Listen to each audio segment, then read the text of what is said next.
Hello my dear friends. तो आज हमारा अगला लेक्चर है बाइनोमियल थ्योरम का। तो लास्ट लेक्चर में हमने जो हमारा टाइप 3 है उसका केस नंबर 1 जो था, जहाँ पे product of two binomial coefficient आ रहा था और डिफरेंस सफिक्स का जो डिफरेंस था वो सेम था सारे टर्म्स में, उस पार्ट को कवर किए थे। तो आगे जस्ट उसका आगे का पार्ट जो है वो हम कंटिन्यू करने वाले हैं और उस जगह से चीज़ों को कवर करके समेशन वाला पार्ट जो है वो हम आज पूरा लेक्चर में ख़त्म कर देंगे। क्लियर है? तो चलिए स्टार्ट करते हैं। आपको क्या बोला जा रहा है ज़रा ध्यान से देखिए। केस नंबर 2 में उधर हमने डिफरेंस किए थे, अब की बार अपन क्या करेंगे, सम करेंगे। यहाँ पे आपको बोला जा रहा है कि अगर sum of the lower suffixes of binomial coefficient in each term is same, अगर बाइनोमियल कोफिशिएंट का प्रोडक्ट तो आएगा ही आएगा, और अगर सम जो होता है आपका सफिक्स का वो अगर सेम हो जाता है, तब अपन उस जगह पे क्या बोलेंगे कि डेफिनेटली कि आप इसी कैटेगरी से क्वेश्चन को सॉल्व कर सकते हो आराम से। ठीक है, तो ये बस एक थॉट है जो ऑलरेडी हम सोचते प्रॉब्लम में है ना। ऐसे में कुछ याद नहीं करा रहा हूं बोल के कि यही चीज है, इसी से आपको सोचना है। ठीक है ना, क्योंकि एग्जाम में जो क्वेश्चन आईटीजी आपको पूछेगा वो शायद इस प्लेटफॉर्म में नहीं भी हो सकता है ना। वो डायरेक्टली ये अगर पूछ दिया तो आपका किस्मत अच्छा, आपको पता होगा। अगर नहीं पूछता, अगर कुछ दूसरा थॉट वो सोच करके दे देता है, तो बेसिक्स जो है वो वही स्टिक रहेगा, है ना। ये एक्सपांशन यूज ना हो, कुछ और एक्सपांशन यूज होगा, कुछ और एक्सपांशन में आपको पावर वगैरह चेंज करना पड़ सकता है। इस तरीके के क्वेश्चन हमने किए। देखो n के जगह पे 2n आया था, 4n आया था, उस सारे जगह पे अपन ने कैसे डील किए वो सारे केसेस अपन कर चुके। तो वही चीज आपको यहाँ पे समझना है कि भाई अगर ये जरूरी नहीं है कि सारे क्वेश्चन इसी फॉर्मेट से हो जाए, ये बस एक जनरल तरीका आपको बताया जा रहा है कि नहीं भाई देखो कि इस तरीके से हम प्रॉब्लम को सॉल्व कर सकते हैं, सोच सकते हैं। पर इसका मतलब ये नहीं कि सारे प्रॉब्लम इसी से हो जाएगा। ये कोई मैं रूल या फिर फॉर्मूला नहीं सिखा रहा हूं, स्टैंडर्ड फॉर्म कुछ नहीं है। आपको ऐसा क्वेश्चन में बना के बिल्कुल दे सकता हूं जहां पे ऐसे दो बाइनोमियल कोफिशिएंट का प्रोडक्ट इन्वॉल्व कर दूंगा, जहां पे आपको एक्सपांशन ये नहीं भी लग रहा होगा, पावर कुछ और लग रहा होगा, या फिर एक्स का कोफिशिएंट यहां पे चेंज करना पड़ सकता है, या फिर आपको डिफरेंशिएट, इंटीग्रेट, बहुत सारी चीजें यहां पर अप्लाई कर सकता है। तो ये जो भी आपको सिखाया गया है एंटायर समेशन टॉपिक में, ये बस एक बेसिक प्रीरिक्विजिट है उसको सीखने के लिए, समझ में आ रहा है ना, उसको फील करने के लिए बस इतना सा चीज हम करा के देते हैं। उसके बाद आप अपना लेवल बढ़ाने के लिए कहीं से जो भी प्रॉब्लम आप पिक करोगे, ऐसे प्रॉब्लम्स बिल्कुल एग्जिस्ट करता है जो आपको दे सकता हूं कभी भी, कि जहाँ पे आप ऐसे में सीरीज दे दूंगा जहाँ पे आपको पता ही नहीं पड़ेगा बिल्कुल कि कौन सा क्या करे एग्जैक्टली देख के। ऐसे बाइनोमियल कोफिशिएंट के प्रोडक्ट दे देंगे जो आपका स्टैंडर्ड जो आपको लिखाया गया है उससे नहीं भी आ रहा होगा।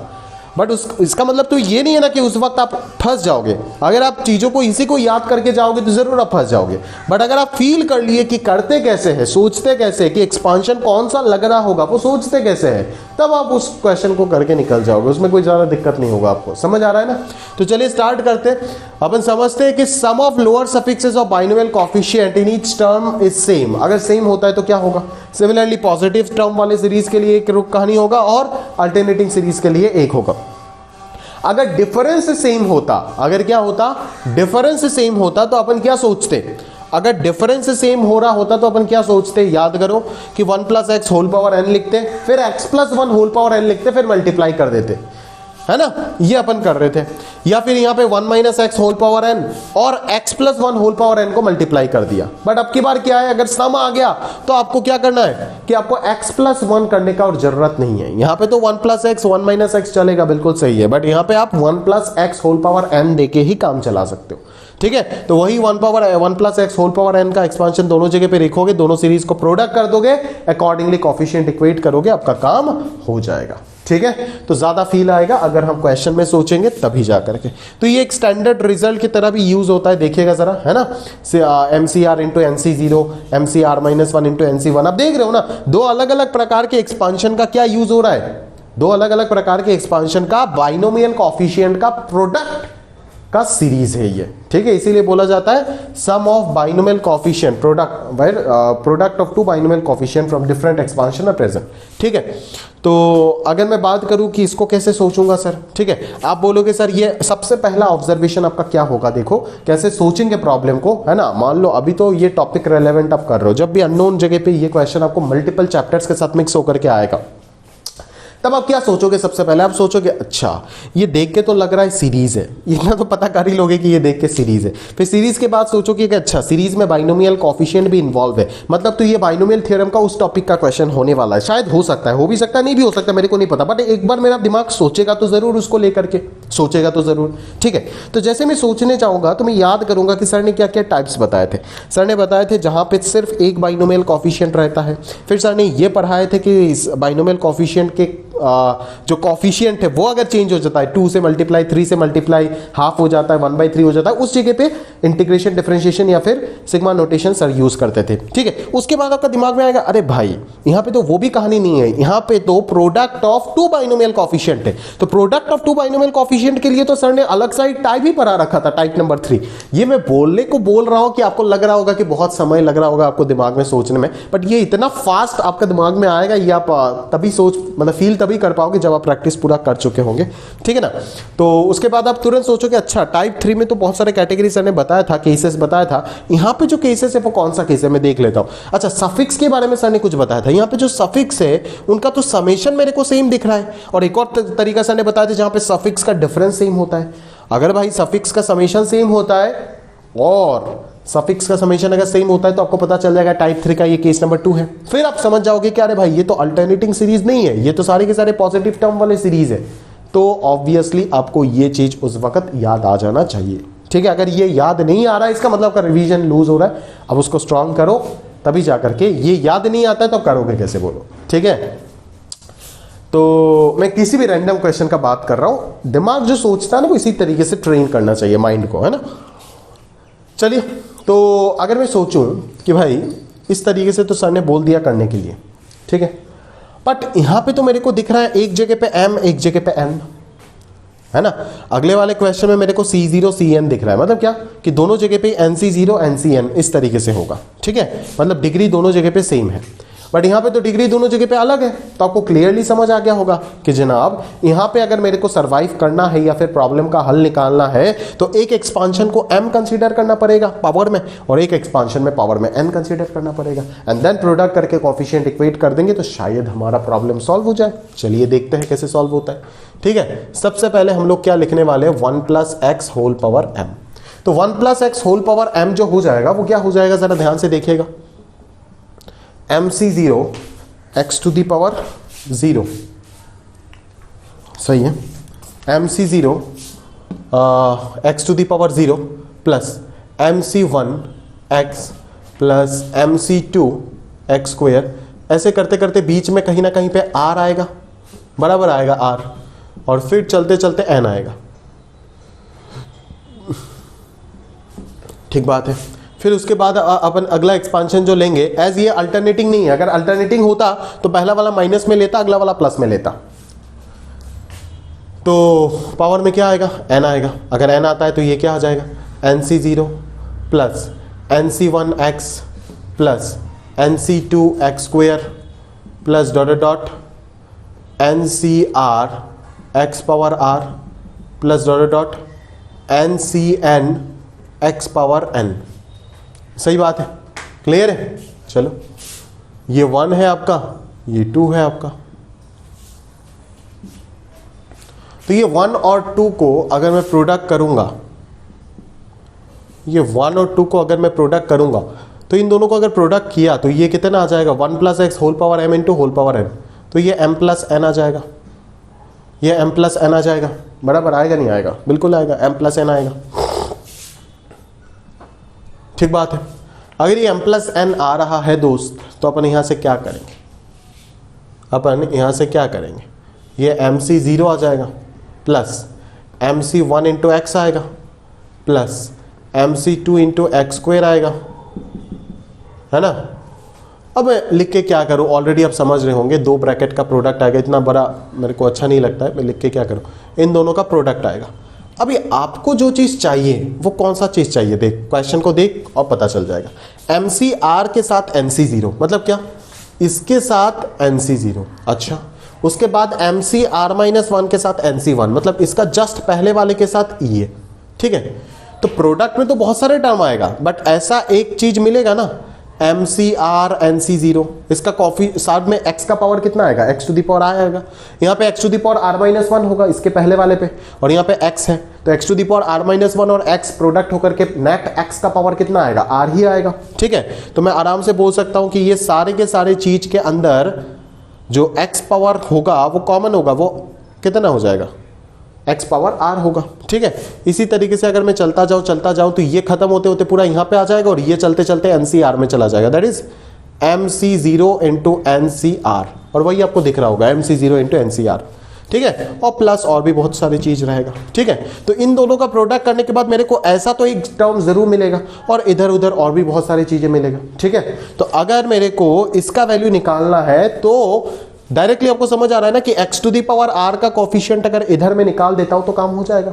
ठीक है, तो मैं डायरेक्टली क्या बोल सकता हूं कि दिस एक्सप्रेशन लिख दीजिएगा is equal to coefficient of, जो हमने लास्ट क्लास में ऑलरेडी कर चुके, coefficient of x to the power r in 1 plus x whole power m plus n।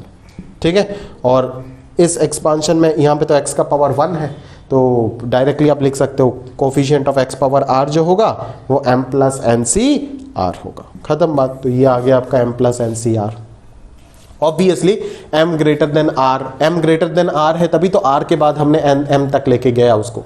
ठीक है, फिर सॉरी ये x पावर m हो जाएगा दोस्त, m सी m x पावर m। ठीक है, तो इसीलिए तो m तक, r के बाद m तक लेके गया। अगर m r से बड़ा नहीं होता तब तो r बड़ा हो जाता और m पहले आ जाता ना, जो कि गड़बड़ हो जाता। तो m ग्रेटर देन r दिया हुआ होना चाहिए जो कि दिया है, n ग्रेटर देन r है तभी तो r के बाद जाकर के n का नंबर आया। ठीक है, और सारे के सारे पॉजिटिव इंटीग्रल्स तो होना ही पड़ेगा। क्लियर है, तो देखो इस तरीके से अपन सोचेंगे, ज्यादा टफ नहीं है बोला है ना, समझ के आराम से प्रैक्टिस लगाओगे बोला एकदम ग्रिप में आ जाएगा, कोई दिक्कत नहीं है। समझ आ रहा है, क्लियर है। चलो अगले क्वेश्चन पे चलते हैं और फील करते चीजों को और अच्छे से फील करते। अच्छा, यहाँ पे तो C0 CN C का सिंबल दे दिया, अगर C का सिंबल दे दिया तो हम ऑलरेडी कंसीडर ही कर लेते कि वो पावर जो है वो n है, that is NC0 NCN NC1 NC2 ये सब का बात कर रहा है। तो अगर ये सब का बात करता है वो लोग, अगर ये सब का बात करता है, इसको नोट कर लीजिएगा, तो हम कौन सा दो एक्सपांशन यूज करेंगे, एक हो जाएगा, दोनों ही एक्सपांशन में पावर जो है वो मैं n ही यूज करने वाला हूं। ठीक है, बट एज ये सीरीज आपको अल्टरनेटिंग दिख रहा है तो एक एक्सपांशन जो होगा वो 1 माइनस एक्स में लेना पड़ेगा। ठीक है, 1 माइनस एक्स में और दूसरा 1 प्लस एक्स में लेके चलो। ठीक है, तो इन दोनों को ही अगर मैं प्रोडक्ट कर देता हूं ना, इन दोनों को ही अगर मैं 1 इंटू 2 कर देता हूं, मैं वापस लिख नहीं रहा हूं, तो कितना आ जाएगा, 1 minus x square whole power n आ जाएगा, a to the power n into B to the power m, A भी whole to the power n आएगा। क्लियर है, चलो। और उधर जब मैं प्रोडक्ट करूंगा, प्रोडक्ट करते करते ऐसा मेरे पास एक आध टर्म आएगा ना, देख C0 इंटू CN मतलब क्या, ये C0 के साथ ये CN, फिर क्या C1 इंटू CN माइनस 1 मतलब इसके साथ इसके पहले वाला, तो इसके साथ ये प्रोडक्ट होकर x पावर n आएगा, फिर इसके साथ इसके पहले वाला प्रोडक्ट होकर भी तो x पावर n ही आएगा ना। ठीक है, तो ये जो ब्रैकेट में जो चीज आएगा उसका भी कॉमन x का पावर ही होगा, समझो ना, कॉमन ही होगा सारी चीज। ठीक है, माइनस देकर के continue plus minus 1 to the power n into CN C0 x power n plus dot dot. बात समझ में आ रहा है ना, क्लियर है। तो अभी आपको आराम से समझ आ गया कि जनाब इसका जो वैल्यू होगा वो किसके इक्वल होगा, वो डायरेक्टली हम बोल सकते हैं coefficient of x to the power n in 1 minus x square whole power n में इक्वल होगा। बात समझ में आया ना, ठीक है। इस चीज में जो x to the power n का कॉफिशिएंट है उसके इक्वल होगा, कंफर्म में समझ आ गया। अच्छा, तो इसमें तो x का पावर 2 है, तो यहाँ पे तो थोड़ा जनरल टर्म वगैरह लिख लेते तो बेहतर होता, जबकि आपको दिख रहा होगा, मेरे को पता है आप मैच्योर हो गए अभी बाइनोमियल थ्योरम में, तो आपको दिख रहा होगा NCR minus x square whole power r, और 1 टू दी पावर समथिंग तो 1 ही होगा, उसको कोई टेंशन नहीं है। तो x पावर 2r जो है वो 2r का वैल्यू कितना आ जाएगा दोस्त, n आ जाएगा। तो r का जो वैल्यू होगा वो r का वैल्यू कितना आ जाएगा, n/2। तो कॉफिशिएंट जो होगा वो कितना आ जाएगा, NCn/2। ठीक बात है, 1 to the power n minus n/2 तो बेकार है, छोड़ दो, और साथ में x to the power n आएगा, है ना, x to the power 2 into n/2 तो n आएगा, और minus 1 to the power n/2 एक टर्म आएगा। ठीक है, तो ये हो जाएगा आपका एग्जैक्ट आंसर। ठीक है, जो आपको यहाँ पे दिख रहा है। अगेन वही थॉट लगेगा कि सर ये चीज डिफाइंड कब होगा, जब n belongs to even integer होगा, है ना, इवन नंबर बोलो, नंबर, इंटीजर में तो नेगेटिव भी आ जाएगा। ठीक है, n अगर इवन नंबर हुआ तभी जाकर के ये डिफाइंड होगा ना, क्योंकि इस चीज को तो हमेशा होल नंबर होना पड़ता है, तो सिमिलरली अगर n ऑड हो जाता तो इसी को अपन क्या बोल देंगे, 0 बोल देंगे, खत्म। क्लियर है क्या, समझ आ रहा है ना। तो इस तरीके से इजी पार्ट है यार, आप आराम से सोच सोच के कर सकते हो, ऐसा कोई खास दिक्कत वाली बात नहीं है ये सब में, ठीक है। चलो, तो बेसिकली टाइप 3 जो है ना वो यही है ना, जहां पे आपको product of two binomial coefficient आता है, और product of two binomial coefficient आने के साथ साथ जो क्या बोलता है यार, सफिक्स होता है, सफिक्स का डिफरेंस या तो सेम होता है सारे टर्म में, या तो समेशन सेम होता है। ये दोनों पार्ट अपन ने कंप्लीट कर चुके हैं। अच्छा, अभी जो है, अभी मैं इसी टाइप 3 के साथ मिक्सिंग करा सकता हूं। ये जो केस 3 हम बताएंगे ना, वो बेसिकली केस 1 और केस 2 जो है ना, और पहले जो अपन टाइप 2 में जो पढ़े हैं ना डिफरेंशिएशन इंटीग्रेशन, उनका मिक्सिंग है। समझ हो ना मेरी बात, कैसे मिक्सिंग होगा। देखो, अगर आपके पास इस प्रकार के सवाल आ जाता है, C1 square C2 square, C1 square मतलब क्या, C1 into C1, very easy आपके लिए, C2 into C2, C3 into C3। अगर सिर्फ C1 square C2 square C3 square होता तो अपन एक झटके में सॉल्व करते, बोला। क्लियर है। बट यहाँ पे नहीं कर पा रहे। क्यों नहीं कर पा रहे, क्योंकि कॉफिशिएंट आ गया ना यहाँ पे। तो अगर कॉफिशिएंट जहां जहां पे आता है उस जगह पे आप समझ जाते हो कि आपको इस प्रकार के कॉफिशिएंट अगर आता है तो डिफरेंशिएशन, और अगर इस प्रकार के कॉफिशिएंट आता है तो इंटीग्रेशन का जरूरत होता है। ये आप जानते हो। मतलब अभी जिन दोनों चीज में आपको मल्टीप्लीकेशन करना होगा बोला, ठीक है, उसमें क्या करना होगा दोस्त, उसमें एक एक्सपांशन को, जैसे पहले हम लोग क्या करते थे, यहाँ पे C1 into C1, C2 into C2, C3 into C3, सारे जगह पे डिफरेंस कांस्टेंट दिख रहा है ना, 1 और 1 का डिफरेंस 0, 2 और 2 का डिफरेंस 0, सफिक्स का डिफरेंस कांस्टेंट दिख रहा है। तो अगर यहाँ पे 1 2 3 4 ये सब अगर नहीं होता तो ये डायरेक्टली क्या होता, ये तो टाइप 3 का जो केस 1 वाला था लास्ट लेक्चर का आखिरी वाला पार्ट, उसके इक्वल होता, एग्जैक्टली सेम हो जाता। बहुत आसानी से आप निकाल देते। एक 1 प्लस एक्स का होल पावर n और दूसरा x प्लस 1 का whole to the power m, दोनों को प्रोडक्ट कर देते, खत्म। बट एज यहां पे कॉफिशिएंट आ गया तो आप समझ गए होंगे खेल। क्या खेल समझ गए होंगे दोस्त, कि उनमें से किसी ना किसी एक को तो सर डिफरेंशिएट करना पड़ेगा, क्योंकि जनाब अगर डिफरेंशिएट नहीं करेंगे तो ये 2 3 ये सब का मसला कहां से लाओगे आप, ये n ये सब कहां से मिलेगा, बोलो ना। ये कॉफिशिएंट लाने के लिए तो डिफरेंशिएशन करना पड़ेगा ना। और अगर इस प्रकार का कॉफिशिएंट चाहिए जहां पे डिनोमिनेटर में 2 3 4 ये सब चला जाता है, तो उस वक्त आपको इंटीग्रेट करना पड़ेगा उसको 0 से x तक।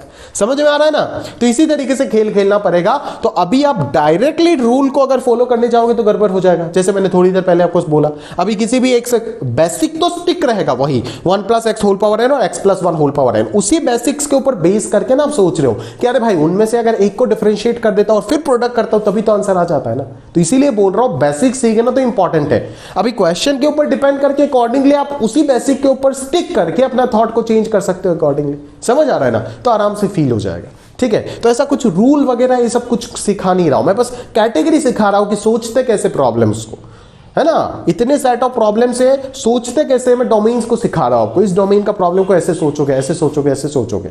ठीक है। जितना वैरायटी देखोगे उतना गणित आपका गजब का होगा। समझ आ रहा है ना। क्लियर है। चलो बात समझ आ रहा है। क्लियर है। चलो यहां पे कोई आकर के नहीं बोल सकता कि मेरा मैथ्स तो गजब का है। बोलने दो, मैं अगले 2 घंटे के अंदर ऐसे 5 क्वेश्चन खड़ा कर दूंगा, एकदम बुरा हालत हो जाएगा। बोला एक भी सवाल नहीं बना पाएगा। ठीक है। तो इस तरह का कॉन्फिडेंस अच्छी बात है, उसमें कोई दिक्कत नहीं है। आईटीजे पॉइंट ऑफ व्यू से अगर बात करें तो ठीक बात है, बट उसके बियॉन्ड अगर आप बात करोगे तो कभी भी सवालों को लेकर चैलेंज नहीं कर सकते। ऐसा क्वेश्चन एग्जिस्ट कर ही जाएगा अगर मैं 2 घंटा एक प्रॉब्लम के ऊपर थॉट देके बनाता हूं।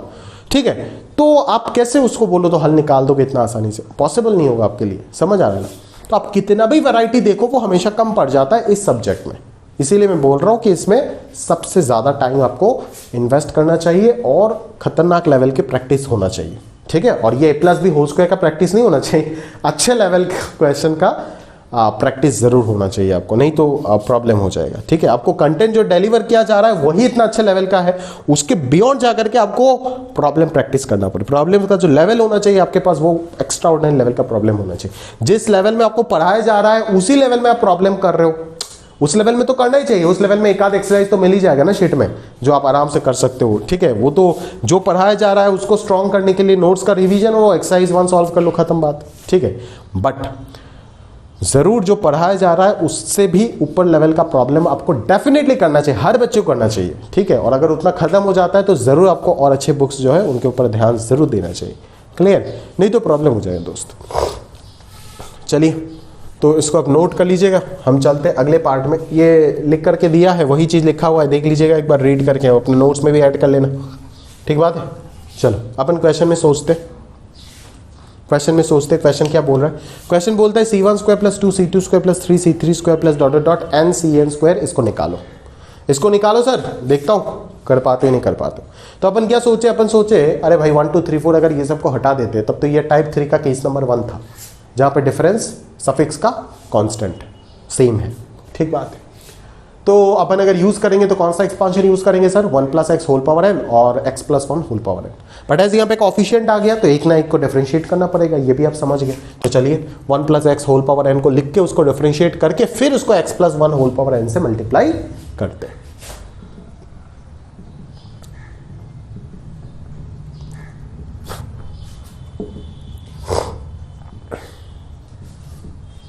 तो अगर मैं इसको डिफरेंशिएट करूं, तो C0 गायब हो जाएगा। तो यहां से क्या आएगा, C1 plus 2C2x plus 3C3 square x square. आ रहा बात समझ में, सॉरी 3C3 स्क्वायर क्या बोल रहा हूं, 3C3 into x square N CN x power n minus 1। और दूसरा जो होगा वो obviously x plus 1 whole power n होगा, C0 x power n plus C1 x power n minus 1 plus dot dot CN x power 0। इसको 1 मान ले, इसको 2 मान ले, दोनों को प्रोडक्ट कर ले दोनों को प्रोडक्ट, फिर देखना मजेदार चीज, n into 1 plus x whole power n और n माइनस 1 मिलके 2n माइनस 1, इधर डॉटेड चलता जाएगा। और अभी जो आपको चाहिए वो देखो कहाँ मिल रहा है, C1 स्क्वायर, ये रहा C1 स्क्वायर। अच्छा, फिर उसके अगला वाला C2 x power n minus 2। फिर अभी क्या चाहिए, 2C2 स्क्वायर। 2C2 स्क्वायर कहाँ से मिलेगा, ये रहा 2C2 square, x into x to the power n minus 2, x to the power n minus 1 ही आएगा, कोई दिक्कत नहीं उसमें। अच्छा, आखिरी वाला क्या चाहिए, आखिरी वाला चाहिए NCN स्क्वायर। ये देखो ना, इन दोनों को मल्टी प्रोडक्ट कर दो तो NCN स्क्वायर आ जाएगा। अच्छा, एक चीज समझ आ रहा है सर, ये टर्म कहाँ जाएगा, अरे ये टर्म एक्स्ट्रा है। ऊपर टोटल कितना टर्म है, n माइनस 1 टर्म से, और नीचे टोटल कितना टर्म से, n टर्म से। समझ में आ रहा है ना, सॉरी नीचे n प्लस 1 टर्म से और ऊपर n टर्म से, तो ये वाला टर्म एक्स्ट्रा है ना। ये n टर्म्स के साथ प्रोडक्ट होकर आपको जो चाहिए वो आपको दे देगा। और इस चीज का आपको जरूरत क्या है, वो डॉटेड में घुस जाएगा, उसका टेंशन लेके आप क्या करोगे। तो ये आ गया ना आपके पास, C1 square plus 2C2 square plus 3C3 square, कहानी हो गया। और इसका कॉफिशिएंट आ गया x पावर n माइनस 1, बाकी में जो भी रहना है वो रहने दो। तो इसका जो वैल्यू हो जाएगा वो क्या हो जाएगा, LHS में x to the power n minus 1 का coefficient of x to the power n minus 1 in n into 1 plus x whole power 2n minus 1। अभी x का पावर 1 है तो डायरेक्टली मैं आंसर दे सकता हूँ, ये n तो रहेगा ही, और यहाँ पे 2n minus 1 C n minus 1 आ जाएगा फाइनल आंसर। इसको सिंप्लीफाई कर दीजिएगा। अगर ऑप्शन इसी फॉर्मेट में है तो बहुत अच्छी बात है, अगर इस फॉर्मेट में नहीं है तो सिंप्लीफाई कर देना, आ जाएगा जो भी ऑप्शन दिया हुआ रहेगा। क्लियर है, बोला समझ आ रहा है ना। चलो ये थॉट समझो अच्छे से, थॉट समझो, है ना, कि कैसे अपन बाइनोमियल सीरीज को हल निकालेंगे, उस थॉट को अच्छे से समझो। अगर नहीं समझोगे तो प्रॉब्लम हो जाएगा। अगला वाला ऑब्वियसली आपको देख के फील आ रहा होगा कि सर इंटीग्रेट कर दो ना, कुछ नहीं सर, इसको पहले आपने क्या किए थे, x के रेस्पेक्ट में डिफरेंशिएट किए थे ना। अभी आप इसी को क्या कर दो सर, x के रेस्पेक्ट में इंटीग्रेट कर दो और फिर इसके साथ मल्टीप्लाई करो। अभी x के रेस्पेक्ट में इंटीग्रेट अगर करोगे तो इंडेफिनिट इंटीग्रेशन तो नहीं करोगे ना, अगर करोगे तो कांस्टेंट लफड़ा करेगा, कांस्टेंट दिक्कत देगा ना आपको। तो ऑब्वियसली आप लिमिट पुट करना पड़ेगा, तो वो लिमिट आप कहाँ से कहाँ पे पुट करोगे। अभी यहाँ पे तो आपको लिमिट अगर आप पुट करने जाते हो तो यहाँ पे अगर आप क्योंकि अगले वाले में जिसके साथ आप मल्टीप्लाई करने वाले हो उसमें तो x आएगा ना। पहले जब हम लिमिट पुट करते थे कांस्टेंट लिमिट पुट कर देते थे, ठीक है ना, क्योंकि अगले वाले के साथ कहीं पे भी कुछ टाइप 2 में याद करो आप, लिमिट जब पुट करते थे कांस्टेंट लिमिट पुट कर देते थे, क्योंकि टाइप 2 में आपको अगले वाले के साथ कुछ मल्टीप्लीकेशन का कोई चक्कर नहीं था, डायरेक्टली सॉल्व हो जाता था, ठीक है, क्योंकि एक ही टर्म होता था। बट यहाँ पे तो प्रोडक्ट आ गया, यहाँ पे प्रोडक्ट ऑफ 2 बाइनोमियल कोएफिशिएंट आ गया, तो अगले वाले के साथ मल्टीप्लाई तो करना पड़ेगा ना। तो अभी अगर आप ऊपर में कांस्टेंट लिमिट पुट कर दोगे तो गड़बड़ हो जाएगा, ठीक है ना। आपको x का पावर तो मिलेगा नहीं, LHS में आपको कोएफिशिएंट देखना होगा ना, वो आप कैसे देखोगे। तो ऑब्वियसली आप जो इंटीग्रेट करोगे वो कहां से कहां तक करोगे, integrating with respect to x from 0 to general limit x तक ही इंटीग्रेट करोगे। x 0 से x तक दोनों तरफ डेफिनेट इंटीग्रेशन करो, आपके पास जो रिजल्ट आएगा उसी को आप इससे प्रोडक्ट करो, आपके पास आपका आंसर हाजिर हो जाएगा। तो इस प्रॉब्लम को मैं होमवर्क में डाल रहा हूं जो बिल्कुल आपसे हो जाना चाहिए। ठीक बात है, चलिए आगे बढ़ते हैं, हम लोग आगे बढ़ते हैं, रिमेनिंग प्रॉब्लम्स पर ध्यान देते। ठीक बात है, क्लियर है? चलो इसको मैं इरेज कर रहा हूं, आप प्रॉपरली नोट कर लीजिएगा दोस्त। ठीक बात, आप प्रॉपरली इसको नोट कर लेना। चलो नेक्स्ट क्वेश्चन में क्या बोला जा रहा है, थोड़ा सा वर्ड प्रॉब्लम टाइप का लग रहा है, पीएनसी का थोड़ा सा एप्लीकेशन वगैरह हो सकता है। There are 2 bags each of which contains n balls. ठीक बात है, ठीक बात है। 2 बैग है हमारे पास, एक बैग 1 एक बैग 2, इसमें भी n बॉल्स है, इसमें भी n बॉल्स है।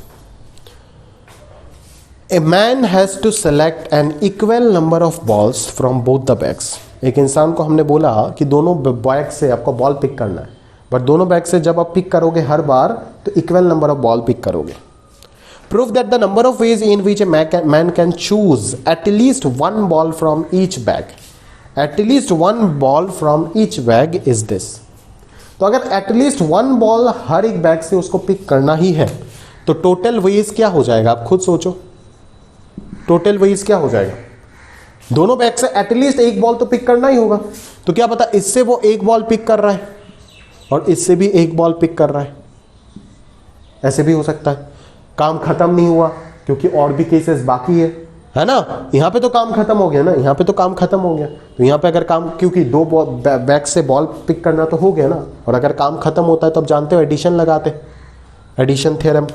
ठीक है ना, प्रोबेबिलिटी पीएनसी में आप पढ़े होंगे जरूर, multiplication rule, addition rule, fundamental principle of counting में पढ़े होंगे।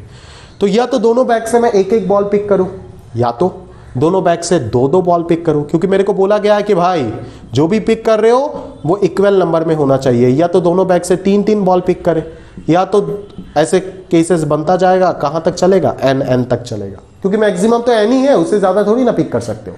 बट कौन सा केस नहीं आएगा, दोनों में से मैं 0 बॉल पिक नहीं कर सकता। क्यों? क्योंकि कंडीशन लगा दिया कि एटलीस्ट एक बॉल तो दोनों बैग से आना ही पड़ेगा। तो अगर आप इसको देखते हो तो ये है क्या, ये तो है c1 square plus c2 square plus c3 square plus dot dot cn square, है ना। समझ में आया ना। ये तो लास्ट लेक्चर में ये सीरीज मैंने आपको कराया टाइप नंबर 2 में, सॉरी टाइप 3 का जो केस 1 था, डिफरेंस क्या था, लोअर सफिक्स का डिफरेंस सेम था। तो इसका आंसर आपको याद होगा क्या होता था, यहां पे जो दिया है वही था, 2ncn था। बट वो कौन सा चीज का आंसर था, वो c0 स्क्वायर से cn स्क्वायर तक का आंसर 2ncn था। बट एज यहां पे c1 स्क्वायर से स्टार्ट हुआ है तो आंसर हो जाएगा 2ncn minus c0 square. And what is c0 square, c0 square is nc0 into nc0। nc0 का वैल्यू 1 होता है, तो 1 इंटू 1 आंसर बिकम्स 1। क्लियर है, समझ में आया ना। तो मेरे ख्याल से पूरा आपको चीजें क्लियर हो गया होगा दोस्त, और यहां पे कोई दिक्कत का जरूरत होगा नहीं मेरे ख्याल से। क्लियर है। अभी चलिए नंबर 3 करते हैं, उसके बाद हम और कुछ प्रॉब्लम्स, अच्छे प्रॉब्लम्स डील करने वाले हैं।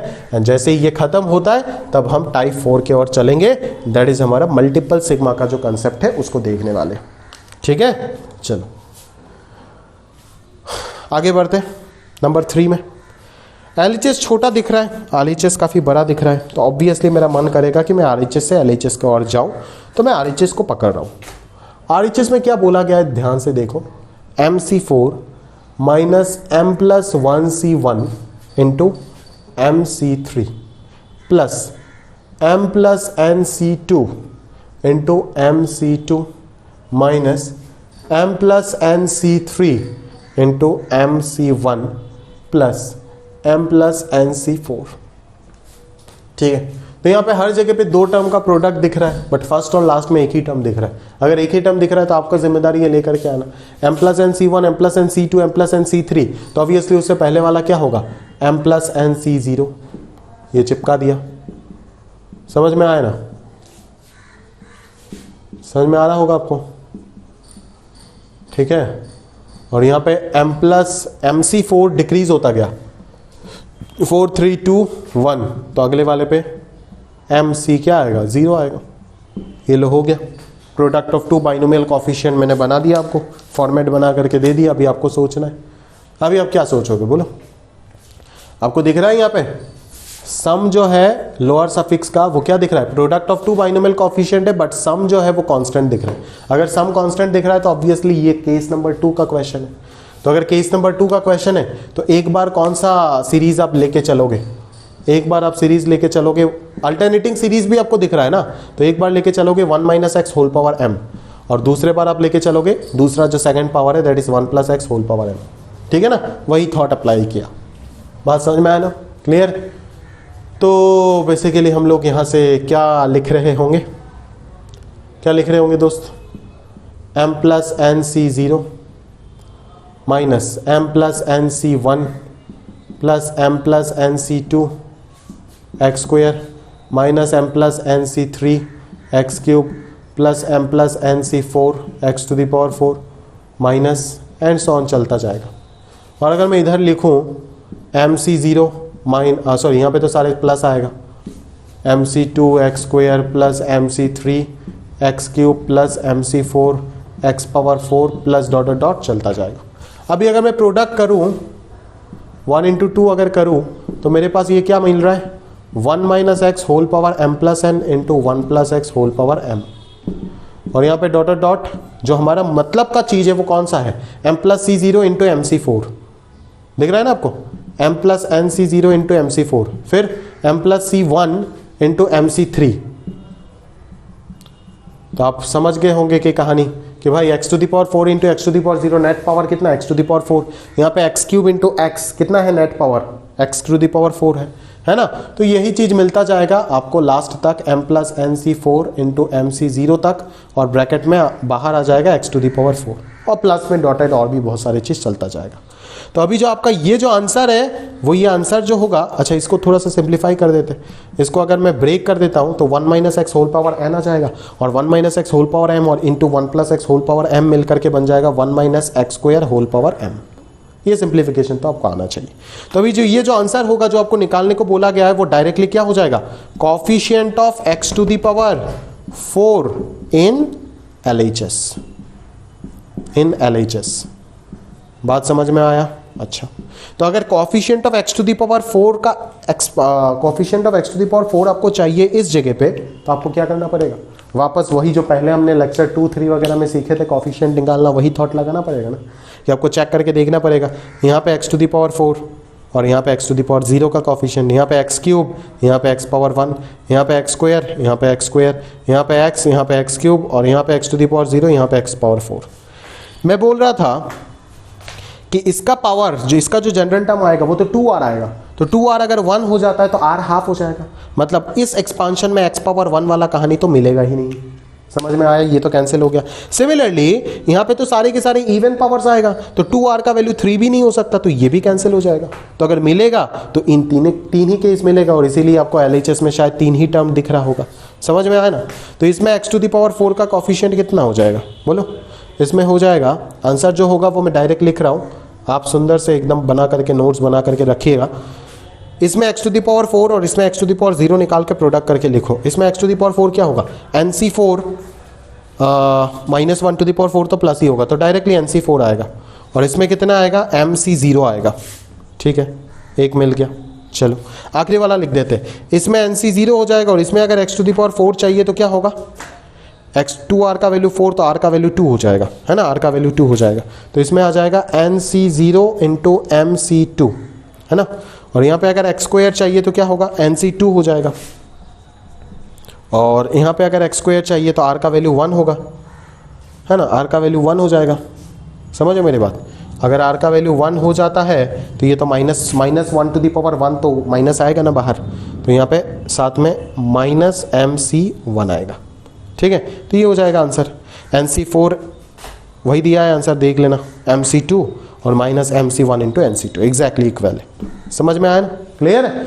तो ये एक अच्छा प्रॉब्लम आप बोल सकते हो, है ना। अगर ये प्रॉब्लम दिया जाता है तो आप लोगों को आपका कॉफिशिएंट जो product of two binomial coefficient वाले जो सीरीज है, क्या उसको आपको सॉल्व करना आता है या नहीं प्रॉपरली, वो भी टेस्ट हो जाएगा, और इसी के साथ साथ आपका कॉफिशिएंट निकालने वाला प्रॉब्लम भी टेस्ट हो गया। ठीक है। तो इस तरीके का प्रॉब्लम आपका एडवांस के लिए एक सुइटेबल प्रॉब्लम हो सकता है और बिल्कुल अच्छे लेवल के प्रॉब्लम हो सकता है। ये बाइनोमियल में एग्जैक्टली इसी प्रकार का प्रॉब्लम पूछे जाते हैं, है ना। जे एडवांस में अगर अच्छे क्वेश्चंस का बात करूं तो बिल्कुल इसी प्रकार का प्रॉब्लम आपको पूछा जाएगा। तो ये एक अच्छा चॉइस हो सकता है जे एडवांस पॉइंट ऑफ व्यू से, ठीक है, बिल्कुल। तो इस तरह का प्रॉब्लम को आप ध्यान से कीजिएगा। ज़्यादा डिफिकल्ट बिल्कुल नहीं था। अगर आप स्ट्रैटेजी वाइज चलते रहे, अपना बेसिक्स को स्टिक करके अगर आप चलते रहे तो आराम से ये प्रॉब्लम आपसे सॉल्व हो जाने वाला है, ठीक है। उसमें कोई ज़्यादा शक वाली बात नहीं है। तो ठीक है, तो चलिए यहाँ तक जितना भी हमने लिखा था वो सारी चीज़ अपन ने कंप्लीट करा दिए। अभी उसके बाद और कुछ 6-7 प्रॉब्लम लेते हैं, उनको अच्छे से बढ़िया से एकदम सॉल्व करते हैं एंड देन हम अपना अगला टाइप 4 में चलेंगे, ठीक। तो चलिए दोस्त स्टार्ट करते हैं। और कुछ प्रॉब्लम लिखा मैंने यहाँ पे, कुछ अच्छे प्रॉब्लम्स भी हैं यहाँ पे ज़रूर, और डिफरेंट काइंड ऑफ थॉट्स जो है वो हमें सीखने को मिलेगा अकॉर्डिंगली। तो चलिए देखते हैं, स्टार्ट करते हैं प्रॉब्लम नंबर 4 के साथ। तो देखो यहाँ पे क्या बोला गया है, एक सीरीज़ आपको सॉल्व करने दिया है जो सिग्मा नोटेशन का फॉर्मेट में आपको दिया गया है। दैट इज सिग्मा आर का वैल्यू वेरी कर रहा है 0 से लेकर के n तक, n plus R C R, ठीक है।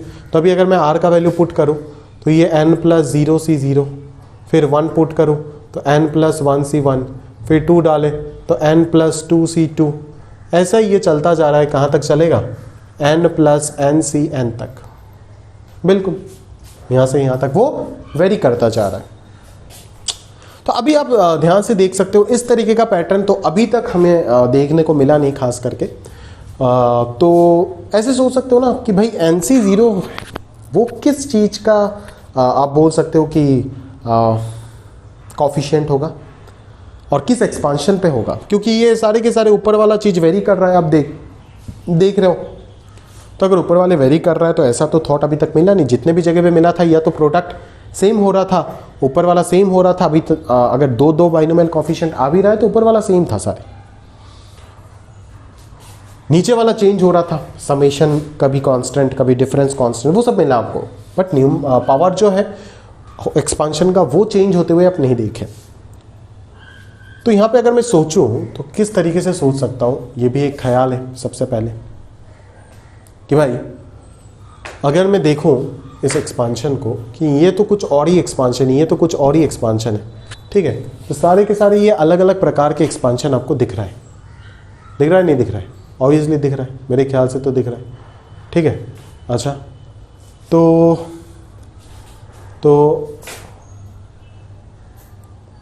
जनरली अगर मैं कुछ यहाँ पे बोल पाऊँ तो मेरे ख्याल से पॉसिबल नहीं होगा जनरली डायरेक्टली कुछ बोल देना, क्योंकि अगर मैं देखूं कि ये जो है ये क्या है, ये अगर मैं 1 plus x whole to the power n में चला जाऊं तब जो x टू द पावर 0 का कॉफी, यहाँ पे शायद एक x पावर r होना चाहिए था। एक मिनट रुको, मैं चेक कर लेता हूँ एक बार सवाल को। शायद x पावर r एक होना चाहिए था, अगर नहीं है तो नहीं सही है, x पावर r नाम का तो कोई चीज़ नहीं है, ठीक है। जो भी है अकॉर्डिंगली सोचेंगे पता चल जाएगा। तो अगर हम लोग क्या सोच रहे थे, ये सारे के सारे पावर जो है वो डिफरेंट दिख रहा है ना। तो अगर पावर डिफरेंट दिख रहा है तो मैं ऐसे बता सकता हूँ ना भाई कि NC0 जो है वो कहाँ पे मिलेगा। वो तो हम ऐसे सोच सकते हैं ना कि x टू दी पावर 0 का अगर कॉफिशिएंट देखता हूँ 1 प्लस एक्स होल पावर 0 में, तब जा कर के ये टर्म मेरे को मिल सकता है।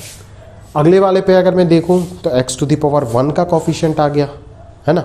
उसके अगले वाले पे अगर मैं देखूं तो x to the power basically 2 का कॉफिशिएंट आ गया, ठीक है। और पावर जो है जो एक्सपांशन में आप x टू दी पावर 2 का कॉफिशिएंट देख रहे हो वो एक्सपांशन भी कौन है, 1 plus x whole to the power n plus 2। ऐसे भी तो चल रहा है ना, 1 plus x whole to the power n plus 2, 1 plus x whole to the power n plus 3, 1 plus x whole to the power n plus 4, ऐसे चलेगा। तो अगर मैं इसको बोलूँ तो इसको मैं क्या बोल सकता हूँ कि भाई ये तो coefficient of x to the power 0 है in 1 plus x whole to the power n plus 0, ऐसे लिख सकता हूँ, बिल्कुल। ये क्या है, ये तो भाई कॉफिशिएंट ऑफ, बट इससे फ़ायदा कैसे होगा, आप इसको यूनिक चीज़ में कैसे कन्वर्ट करोगे, वही तो मसला है ना। इसको यूनिक चीज़ में आप कैसे कन्वर्ट करोगे। यही मेन प्रॉब्लम है यहाँ पे। तो भाई किसी भी चीज़ करके हमको इतना तो समझ में आ रहा होगा दोस्त, देखो कि कुछ तो सेम करना पड़ेगा। ऐसे अगर मैं लिखते जाऊँ इसको regularly, coefficient of x power n in 1 plus x whole power n plus 1, फिर मैं ऐसे सोच रहा था कि भाई मैं इसको जनरली लिख दूंगा coefficient of x plus r in 1 plus x whole power n plus r, but लिखने से भी तो कोई फ़ायदा नहीं होगा, यही चीज़ आ जाएगा ना वापस। तो ऐसे तो हम इसको डील नहीं कर पाएंगे, या तो हमें नीचे वाला या तो ऊपर वाला कुछ ना कुछ तो हमें पहले सेम करना होगा। अगर सेम नहीं करेंगे तो पैटर्न ऑब्जर्व ही नहीं कर पाएंगे ना, और टफ होता जाएगा, ऐसे ही टफ है और टफ होता जाएगा। तो यहाँ से अगर अपन सोचने का प्रयास करें इसी पैटर्न को, तो कैसे हम सीख सकते हैं, ज़रा ध्यान से देखो तो। क्या हम पैटर्न सेम करवा सकते हैं? बिल्कुल करवा सकते हैं। और एक ऑब्जर्वेशन यहाँ पे हमको दिख रहा है, वो क्या है कि इन दोनों का डिफरेंस, इन दोनों का डिफरेंस, इन दोनों का डिफरेंस, ये सारे के सारे डिफरेंस क्या दिख रहा है? सेम दिख रहा है। तो अगर ये सारे के सारे डिफरेंस सेम दिख रहा है तो ऑब्वियसली आप कौन सा प्रॉपर्टी लगाओगे, ये आप भी जानते हो, NCR बराबर NCn माइनस R। सही बात है। तो अगर मैं NCn माइनस R के बारे में सोचूं तो ये कितना हो जाएगा? ये हो जाएगा n प्लस C0 Cn, ये हो जाएगा n प्लस 1 Cn, ये हो जाएगा n प्लस 2 Cn। अभी देखो ये प्रॉपर्टी लगाती, नीचे वाले लोअर सफिक्स जो है वो सारे के सारे सेम हो गया। तो अगर ये सेम हो गया, अभी तो हमारे पास मेरे को क्लियरली दिख रहा है ना कि सर अभी जो ये चीज़ है वो क्या है, x to the power n का कॉफिशिएंट हो जाएगा in the expansion of 1 plus x whole to the power n। ये क्या हो जाएगा, x to the power n का कॉफिशिएंट हो जाएगा in the expansion 1 plus x whole power n plus 1। ये हो जाएगा x to the power n का कॉफिशिएंट, क्योंकि नीचे सारी जगह पे n आ गया ना, ठीक है, तो उस जगह पे अपने को बेनिफिट होगा। सही बात है। तो अगर अपन सोचे कि इसी चीज़ को कैसे लिखा जाए, तो क्या इस चीज़ को अपन ऐसे लिख सकते हैं कि सर ये तो कुछ नहीं दिया गया, ये तो direct coefficient of x to the power n बोला गया है in 1 plus x whole power n, फिर अगला वाला क्या आएगा 1 plus x whole power n plus 1, फिर अगला वाला क्या आएगा 1 plus x whole power n plus 2 and so on चलता जाएगा। तो 1 plus x whole power n plus n आ जाएगा। इस तरीके से चलेगा, डेफिनेटली इसी प्रकार से चलता जाएगा। क्लियर है? अच्छा, तभी बोलोगे सर इतना बड़ा सारे टर्म आ जाएगा, इसको सॉल्व कैसे करोगे? कुछ मत करो, सारे के सारे coefficient of x to the power n तो आपने कॉमन ही उठा लिए। तो अभी बस इस सीरीज़ को सॉल्व कर दो, और इसको सॉल्व करना काफ़ी आसान है क्योंकि एक GP सीरीज़ आपको क्लियरली दिख रहा है, और फिर आपको जो भी करना है आप कर सकते हो अकॉर्डिंगली। ठीक है, तो यहाँ पे कितना टर्म है, n प्लस 0 से लेकर के n प्लस 1 तक गया, टोटल n प्लस 1 टर्म्स है। तो a इंटू 1 माइनस r कितना है 1 plus x whole to the power r to the power n, जहाँ पे n क्या होता है नंबर ऑफ टर्म्स, तो यहाँ पे कितना नंबर ऑफ टर्म्स होता है n plus 1 divided by 1 minus r। ठीक है ना, ऐसे चीज़ दिख रहा है आपको, क्लियर है, 1 माइनस r। तो ये तो आपके पास x आ गया, ये आपके पास क्या आ गया x आ गया, है ना। आप माइनस भी कॉमन लेके जा सकते हो तो कोई दिक्कत नहीं। तो अगर मैं बोलूँ कि ये अगर x आ गया तो ऊपर में आपको क्या चाहिए, x to the power n minus 1 का कॉफिशिएंट चाहिए होगा, क्योंकि ओवरऑल एक्सप्रेशन से आपको x to the power n का कॉफिशिएंट चाहिए। नीचे अगर x बच रहा है तो ऊपर आपको कितना चाहिए, x to the power n minus 1 का कॉफिशिएंट चाहिए इन, माइनस कॉमन लो ना, माइनस कॉमन लेना चाहते हो ले लो, माइनस कॉमन लेके इसको चेंज कर दो।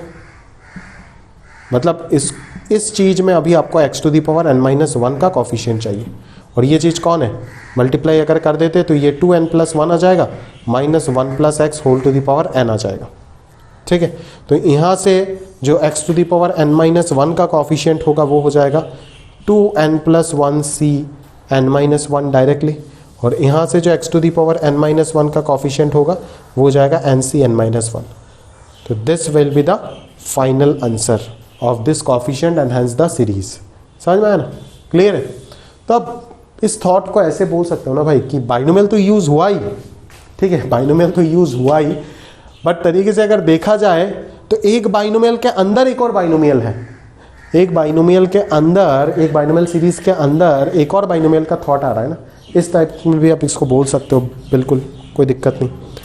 तो ये एक इम्पॉर्टेंट प्रॉब्लम है ना, और एक अच्छा थॉट है इस तरह का प्रॉब्लम। देखो सेम थॉट हम लोग आगे भी यूज़ कर रहे होंगे ज़रूर, है ना, तो इसको आप ज़रूर ग्रिप में रखिएगा और अच्छे से समझने का प्रयास कीजिएगा ताकि आपका चीज़ें जो है वो और स्ट्रांग होता जाए। आगे बढ़ते हैं हम लोग और अगले प्रॉब्लम के और चलते हैं और देखते हैं कि और क्या क्या चीज़ें हमें कहानी सीखने को मिलता है। तो देखिए आगे बढ़ते हैं अगला प्रॉब्लम में। क्वेश्चन नंबर 5 में अगर देखोगे तो 5 में आपको वापस दो बाइनोमियल कोएफिशिएंट का प्रोडक्ट का सीरीज दिख रहा है और साथों साथ अल्टरनेटिंग भी है। मतलब क्या, मतलब अभी आप ऐसे तो नहीं कर सकते हो ना, दो बाइनोमियल कोएफिशिएंट का अगर प्रोडक्ट का सीरीज दिख रहा है तो पहले टाइप 3 में तो आप बहुत कुछ किए हो इस टाइप में, बट तब की बार क्या था कि डिफरेंस सेम था या फिर समेशन सेम था। अब की बार तो ना समेशन सेम है ना ही डिफरेंस सेम है, कुछ भी नहीं है, ये कोई अलग ही पैटर्न निकल करके आ गया। ठीक है, तो यहाँ पे अपन लोग कैसे सोच सकते हैं, देखो चीज़ों को। डिफ़िकल्ट टास्क है ज़रूर, बट ऐसा नहीं है कि आप कर ही नहीं पाओ, बिल्कुल कर पाओगे। थोड़ा सा पैशंस रख के इसको समझने का प्रयास करो तो आराम से हो जाएगा। ठीक है, हल निकलेगा आराम से, आप उसका चिंता मत करो, बट थोड़ा सा आप समझने का प्रयास करो क्योंकि थोड़ा डिफ़िकल्ट साइड का क्वेश्चन आया है। अभी इस सेट में जितने भी क्वेश्चन है अच्छे लेवल के प्रॉब्लम आपको दिख रहा है, ज़रूर दिख रहा है। 2n-n बेसिकली NCN जो है वो पैटर्न ही फॉलो कर रहा है, बट 2n-NCN हो गया। ठीक है, तो इसको 1 प्रूफ करना है या फिर 1 इसका वैल्यू निकालना है मान लो। तो अगर मैं देखूं कि ये चीज़ जो है सर, ये देखो डिनोमिनेटर बोल रहा हूँ, नीचे वाला लोअर सफिक्स n दिख रहा है, n दिख रहा है, ये सारे जगह पे n दिख रहा है। तो ये तो पहले वाले क्वेश्चन में भी हमने जो NCR बराबर NCN-R प्रॉपर्टी यूज़ करके जो चीज़ हमने कन्वर्ट किया था उसमें यही तो कन्वर्ट किया था ना, जो चीज़ यहाँ पे ऑलरेडी बना हुआ है।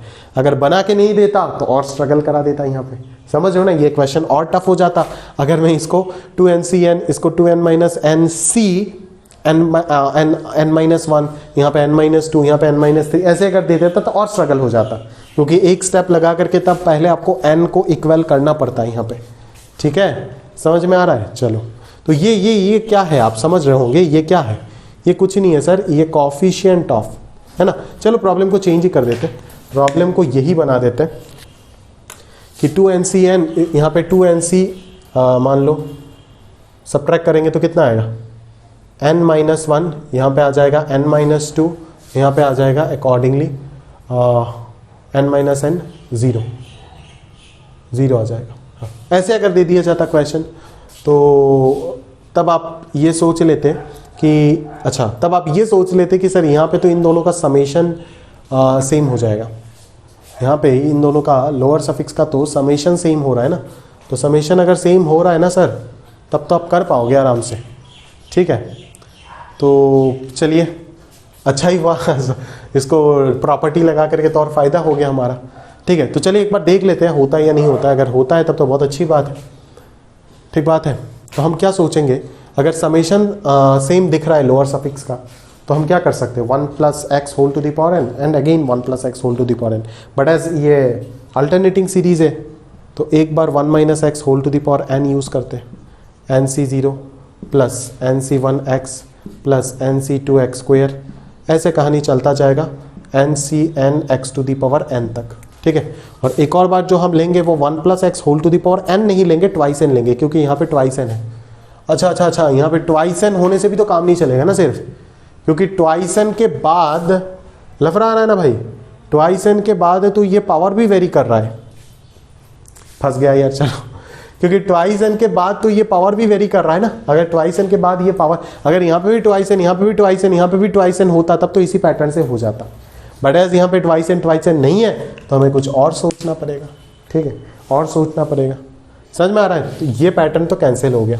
ठीक है, हमने पहले सोचा था कि product of two binomial coefficient का वाला टाइप 3 जो हमने किए आज ही लेक्चर में जो पहले किए उससे हो जाएगा, बट एज ये ट्वाइस n -1 ट्वाइस n -2 अलग अलग है तो स्ट्रगल हो जाएगा यहाँ पे। तो पहले अपन इस चीज़ को क्या करें, वही n में कन्वर्ट कर दे, लोअर सफिक्स को सेम कर देते, लोअर सफिक्स को सेम कर देते, एटलीस्ट कुछ तो सेम हो। अगर कुछ भी सेम नहीं होगा तो गड़बड़ हो जाएगा ना। इसको n को मैं 2n-NC ही लिख रहा हूँ। ठीक है, n-0 n हो जाएगा। अभी आप क्लियरली देख सकते हो कि ये जो चीज़ है ये क्या है, ये जो चीज़ ये सारे कहानी जो है ये क्या है, ये x to the power n का कॉफिशिएंट है ना in the expansion 1 plus x whole power 2n, या फिर 1 plus x whole power 2n minus 1, या फिर 1 plus x whole power 2n minus 2, है ना। ऐसे तो लिख सकते हो ना इस चीज़ को, बाकायदा इस चीज़ को आप कैसे लिख सकते हो, ज़रा ध्यान से देखिएगा, coefficient of x to the power n in, देखना तो ज़रा मैं सही लिख रहा हूँ क्या, NC0 को मैं जैसे है वैसे ही लिख रहा हूँ, है ना, उसको मैं छेड़खानी नहीं कर रहा हूँ, NC0 को रहने दो, कोई दिक्कत नहीं। ये किस में आ जाएगा, 1 plus x whole to the power twice N. तो जब आप ये कॉफिशिएंट यहाँ पे लगाओगे तो 1 plus x whole to the power twice N में कॉफिशिएंट क्या आएगा, X to the power N का ट्वाइस एन सी एन और साथ में NC0 वही आएगा, फिर minus NC1 into 1 plus x whole to the power twice N minus 1, ऐसे ही चलता जाएगा और कहाँ तक जाएगा, NCn into 1 plus x whole to the power twice N minus N, that is n।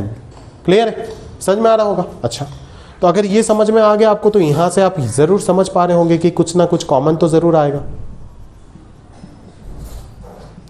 यहां से 1 plus x whole power n आप कॉमन तो जरूर निकाल सकते हो ना, ये तो कंफर्म है, 1 plus x whole power n आप कॉमन निकाल दीजिए।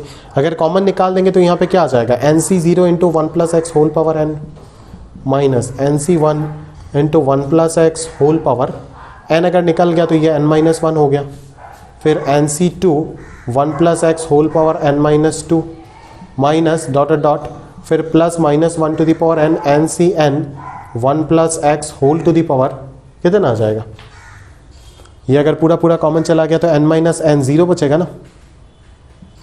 चलो, है ना, ये पैटर्न आपका बन गया। अच्छा, अभी क्या इसको देख करके किसी एक्सपांशन का याद आ रहा है आपको, इसको देख करके किसी एक्सपांशन का याद आ रहा है या नहीं, बिल्कुल आ रहा है।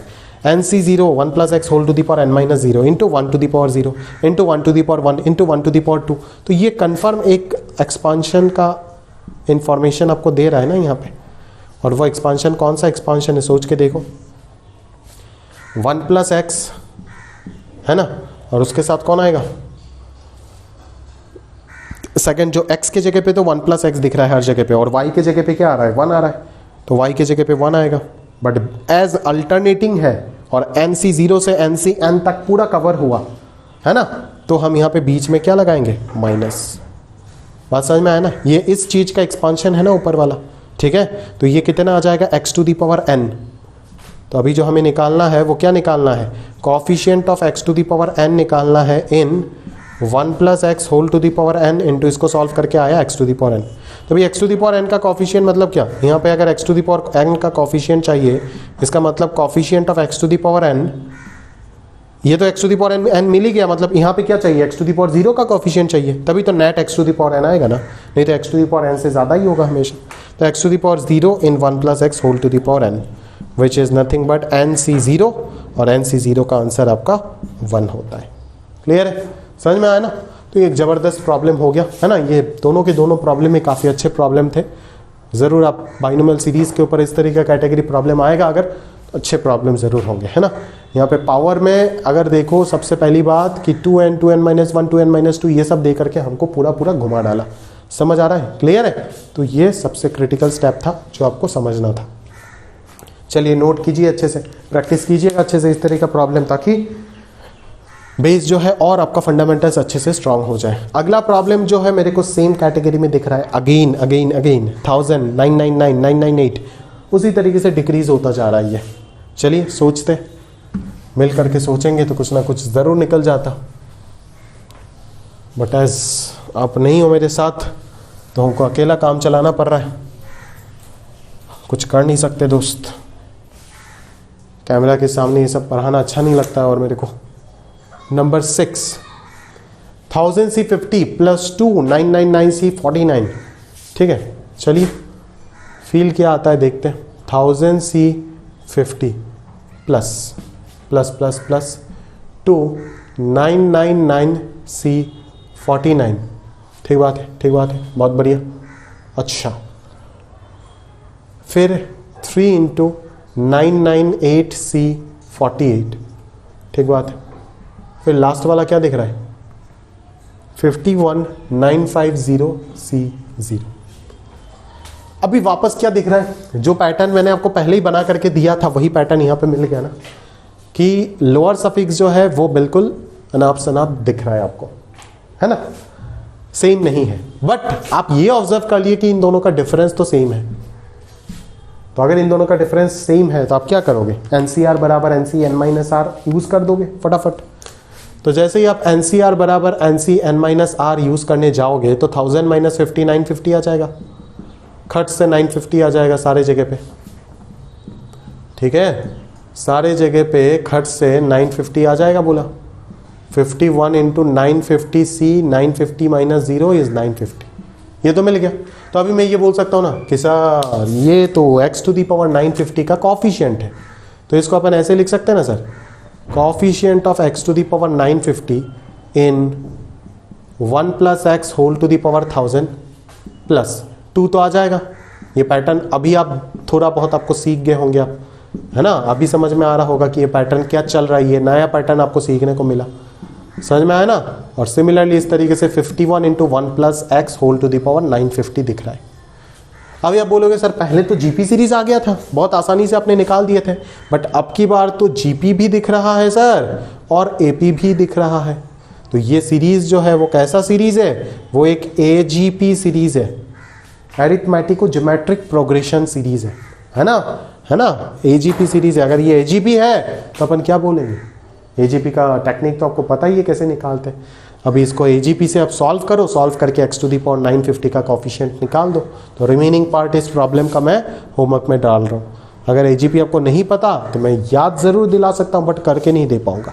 आप इसको s को लिखिएगा पूरा, फिर जो कॉमन रेशियो होता है उसी कॉमन रेशियो से s को मल्टीप्लाई करके एक टर्म शिफ्ट करके लिखना चालू करो, फिर डिफरेंस करो, s आ जाएगा आपके पास।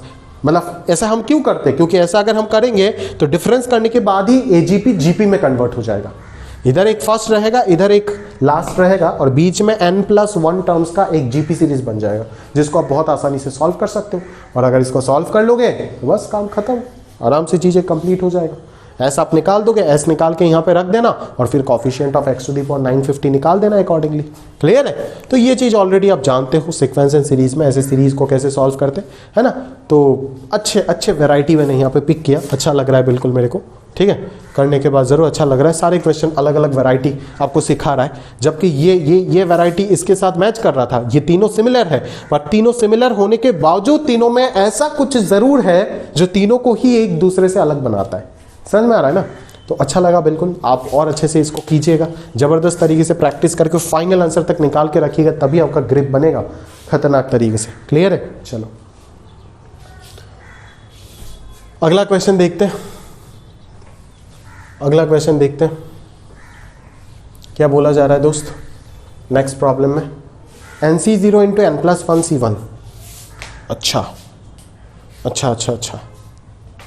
यहाँ पे तो कुछ और ही दिख रहा है।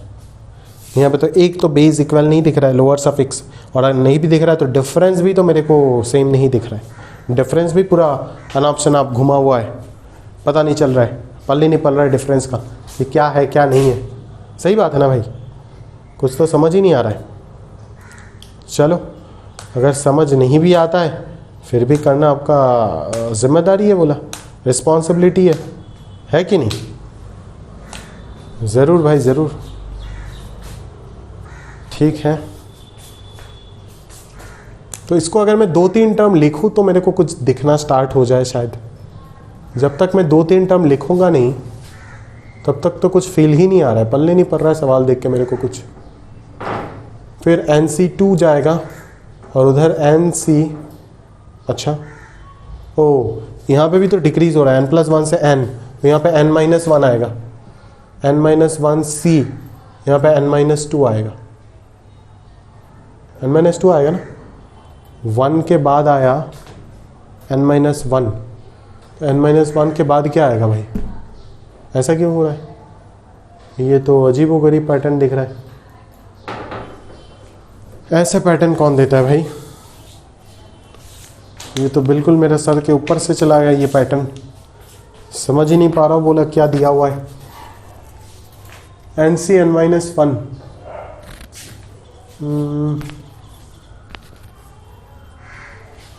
NC n-1 कहाँ से आ जाएगा भाई? NC0, NC1, NC2, NC3, NCN, ये पहला वाला तो पकड़ में आ गया। दूसरा वाला जो है वो n+1 n, ऊपर वाला तो घट रहा है एक एक करके, बट नीचे वाले में क्या दिख रहा है? नीचे वाले में यहाँ पे 1 क्यों आ रहा है? यहाँ पे n होना चाहिए मेरे ख्याल से, क्वेश्चन में मिस्टेक हुआ शायद कुछ, यहाँ पे n होना चाहिए, पता नहीं, चेक करके क्या करूँ, ये मेरे को समझ ही आ रहा है, यहाँ पे n होना चाहिए, नहीं तो कोई पैटर्न ही नहीं बनेगा ना, अनाप शनाप कोई पैटर्न ही नहीं बनेगा। ओहो, अच्छा क्वेश्चन शायद वही होगा, हमको चेंज करने के लिए शायद वो फोर्स कर रहा है। नहीं, देख रहे हो स्मार्टनेस, देखो प्रॉब्लम का, वो बोल रहा है कि भाई मैं तो 1 ही दे के दूंगा, तुम खुद सोच कि यहाँ पे अगर पैटर्न बनाना है तो यहाँ पे n चाहिए, तो n+1c1 और n+1c n+1 तो बात सेम है ना, तो इसको तो n+1c तो लिख ही सकता है, तो n+1c अगर लिख करके दे दिया तब तो डायरेक्टली तुमको दिख जाएगा, बट n+1c n अगर लिख दिया तो ये और थोड़ा टफ क्वेश्चन हो जाएगा। समझ रहे हो ना, ऐसे खेल खेला जा रहा है हमारे साथ, बट चिंता मत करो, हम मास्टर बना देंगे आपको और खुद भी बन जाएंगे।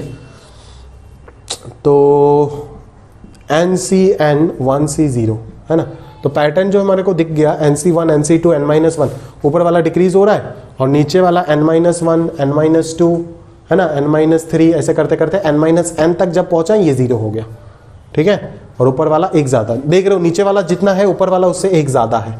अच्छा, बिल्कुल बिल्कुल बिल्कुल मेरे को पैटर्न अभी दिखने लगा है, ठीक बात है। अच्छा, इसके पहले भी तो एक आध दो टर्म लिखते हैं ना, लास्ट वाला क्या आएगा? NCN into obviously n-1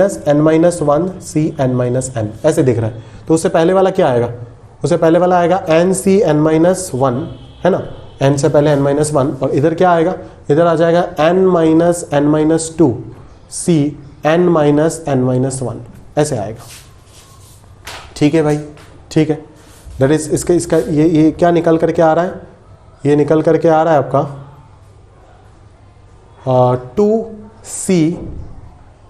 2C1 आ रहा है, ठीक है दोस्त, 2C1 आ रहा है। तो यहाँ पे कौन सा कॉफिशिएंट में सोचूं? और अगर मैं नीचे वाला, पहले तीनों क्वेश्चन तो एक ही थॉट से सिंप्लीफाई कर दिए थे कि नीचे वाला अपन ने सेम बना दिए थे, बट अब की बार कैसे बनाएंगे? डिफरेंस तो सेम दिख ही नहीं रहा है ना, यहाँ पे डिफरेंस 1 दिख रहा है, यहाँ पे 1, अच्छा डिफरेंस सेम दिख गया, अच्छा, डिफरेंस अगर सेम दिख गया तो नीचे वाला सेम कर सकते नहीं? हाँ, चलो ये तो कम से कम दिखा।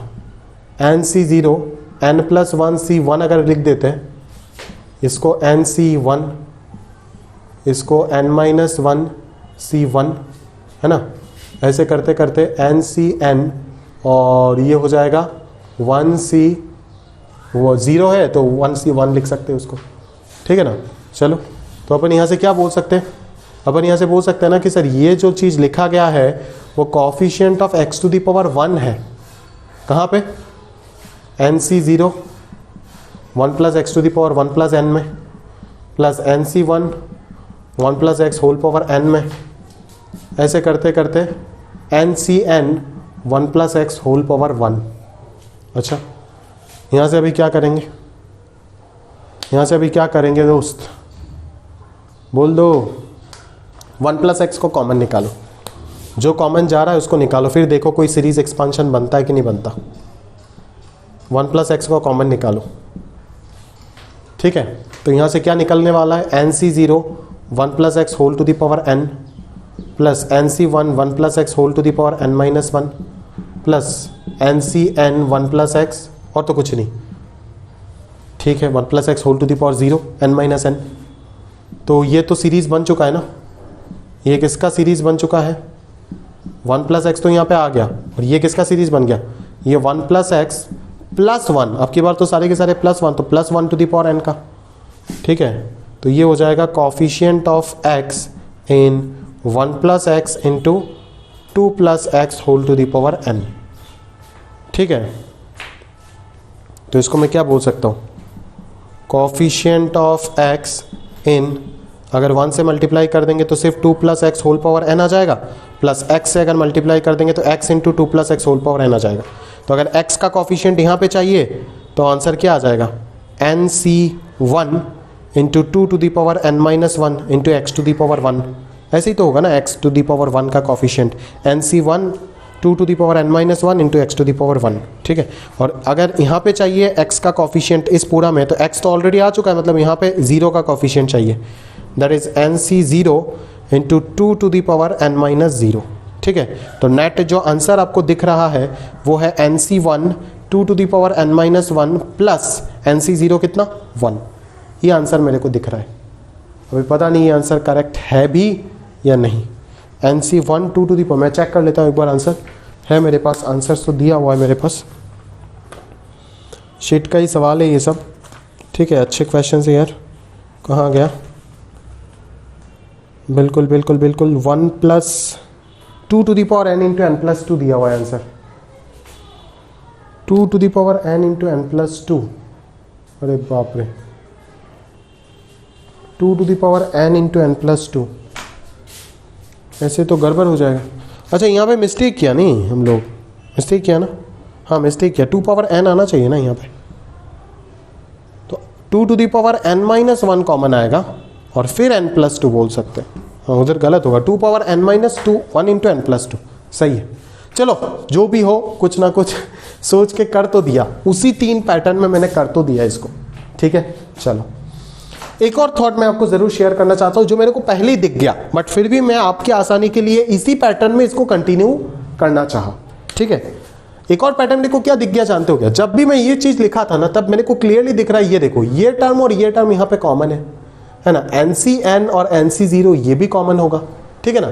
तो क्यों ना हम इसको S मान लेते हैं, इसको S मान लेते हैं, और इसी S को सीधा करके तो लिखे, एक और बार इसी S को आप उल्टा करके लिख दो और दोनों को जोड़ दो, तो कुछ ना कुछ पैटर्न बन जाएगा, देखिएगा, समझ आ रहा है, ठीक है। क्योंकि अगर मैं इसको जोड़ देता हूं उल्टा करके, तो यहां पे आराम से दिख रहा है n+1 CN, और ये वाला जो है एक टर्म कॉमन आएगा, कॉमन चला जाएगा, ब्रैकेट के अंदर समेशन ऑफ 2 टर्म है, वो प्रॉपर्टी लग के कुछ ना कुछ सॉल्व हो जाएगा। तो आप ऐसे भी सोच के देख सकते हो, बिल्कुल। ये तो एक ट्रेडिशनल अप्रोच हो ही गया, जो आपको यहाँ पे एक बहुत कंसेप्चुअल चीज सीखने को मिला, ठीक है। ये सारे चारों प्रॉब्लम में सेम थॉट के थ्रू सॉल्व किया, याद रखना, ठीक है। तो अच्छा कंसेप्ट यहाँ से आपको सीखने को मिला कि अगर इस तरीके से सारे चीज अगर अलग अलग दिया हुआ रहता है कि यहाँ पे भी कोई कॉमन नहीं है ना, यहाँ पे भी कुछ पैटर्न फॉलो नहीं हो रहा है, इधर वाला भी अपर सफिक्स जो है वो पैटर्न कुछ फॉलो नहीं कर रहा है, ठीक है। तो इस तरह का एकदम अनाप शनाप पैटर्न अगर दिया जाता है तो कैसे सोचेंगे, है ना। इस तरह का प्रॉब्लम जरूर आ सकता है आपके एग्जाम में, समझ आ रहा है, क्लियर है। और अच्छे क्वालिटी क्वेश्चंस होगा, कुछ ही बच्चे कर पाएंगे, मुश्किल से 100 बच्चे भी अगर सारी जगह पे कर लिए तो बहुत बड़ी बात है ये, ठीक है। तो आप जरूर अच्छे से ये सब प्रैक्टिस करके जाइएगा, ये सब आपका क्लियरली आप बोल सकते हो ये सब एक्सेप्शनल क्वेश्चंस है ना, जरूर फंसाएगा बच्चे को, है ना। हर बच्चा एक ना एक बार सोचने पे जरूर मजबूर होगा, अगर उसका प्रैक्टिस नहीं है पहले से, अगर है तब तो कर लेगा फटाफट, कोई दिक्कत नहीं। तो ज़रूर आप नंबर 7 को S को एक बार सीधा करके लिख के फिर उल्टा करके लिख के समीशन करके भी देखिएगा, क्या पता हो जाए, ठीक है। अब देखिएगा एक बार, हम चलते हैं नंबर 8 में। नंबर 8 में देखो, ये सब जो सिंबल है ये कुछ भी नहीं है, ये कॉम्बिनेटोरियल सिग्निफिकेंस का ही सिंबल है। NCR को मैंने क्या लिखना सिखाया था, CR लिखना सिखाया था, और उसको ऐसे भी लिखा जाता है, फर्स्ट ब्रैकेट के अंदर N ऊपर R नीचे, थोड़ा सा गैप दे करके, ठीक है। तो ये तीनों सेम है। अभी ये वाला क्वेश्चन जो ये तो बहुत ही ईजी है यार, 1 प्लस समेशन सेम दिख रहा है, लोअर सफिक्स का समेशन सेम दिख रहा है, तो 1 plus x whole power 20 into 1 plus x whole power 15 में x टू द पावर 10 का कॉफिशिएंट ढूंढ लो। इस तरह का प्रॉब्लम तो ऑलरेडी मैं बहुत करा चुका हूँ, तो ये तो आपका होमवर्क बनता है। मैं रिमेनिंग दोनों प्रॉब्लम को सॉल्व करने का प्रयास करता हूँ, ठीक है। चलिए आप नोट कर लीजिएगा, है ना, चलो नोट कर लो, हम आगे बढ़ते दोस्त, आप नोट करते जाओ। चल देखो नंबर 2, 8 का नंबर 2 है ना, सिग्मा r का वैल्यू 25 तक जा रहा है, -1 पावर r। सिग्मा r का वैल्यू 0 से 25 तक जा रहा है, -1 पावर r। यहाँ पे भी आप क्लियरली देख सकते हो, जनरल टर्म में ही इन दोनों का समीशन कांस्टेंट है। करूँ क्या मैं ये क्वेश्चन, ये तो वही चीज़ हो गई ना, समीशन कांस्टेंट वाला और अल्टरनेटिंग सीरीज। ये पैटर्न भी तो मैं करा चुका हूँ, एक बार नहीं बहुत बार करा चुका हूँ, ठीक है। और यहाँ पे 30 दोनों सेम भी दिख रहा है, मतलब 30C 0 into 30C 25 plus 30C, है ना। आप आराम से कर लोगे। ये क्वेश्चन भी मैं होमवर्क में डालता हूँ, बिल्कुल ये क्वेश्चन भी आपसे हो जाना चाहिए, क्योंकि ऐसा पैटर्न मैं करा चुका हूँ ऑलरेडी, उसमें कोई शक वाली बात नहीं है। हाँ, नंबर 3 ज़रूर आपके लिए सोच सकते हैं, नंबर 3 हम लोग मिल करके कर लेते हैं, बाकी आप आराम से कर सकते हो, कोई दिक्कत नहीं। नंबर 3 को देखो, जो पैटर्न उन्होंने दिया है वो मैं नहीं लिख रहा हूँ, मैं सी के फॉर्मेट में लिख रहा हूँ, है ना। 2 to the power 15 इंटू क्या है 30C0 into 30C15 minus 2 power 14 30C1 into 30C sorry अच्छा सेकेंड वाला डिक्रीज हो रहा है ना, 29C14, ठीक है, प्लस 2 power 13 30C2 28C13। ऐसे करते करते करते करते आपके पास जब 2 power 0 वाला आ रहा है तो वो कन्वर्ट हो गया 30C15 में, और बाजू वाला कन्वर्ट हो गया 15C0 में। तो चलिए पहले इसको सिग्मा के फॉर्मेट में हम लोग कुछ लिख के देखते हैं क्या है कहानी में, मसला क्या है वो तो देखना पड़ेगा ना पहले। अच्छा, ये तो आपको ज़रूर दिख रहा होगा यहाँ पे कि ये 1 प्लस मतलब लोअर सफिक्स का जो समेशन है वो तो बिल्कुल कांस्टेंट आपको दिख रहा होगा। तो अगर कांस्टेंट दिख रहा है तो अगर आप अपना थॉट अप्लाई करना चाहते हो तो आप क्या यूज़ करोगे?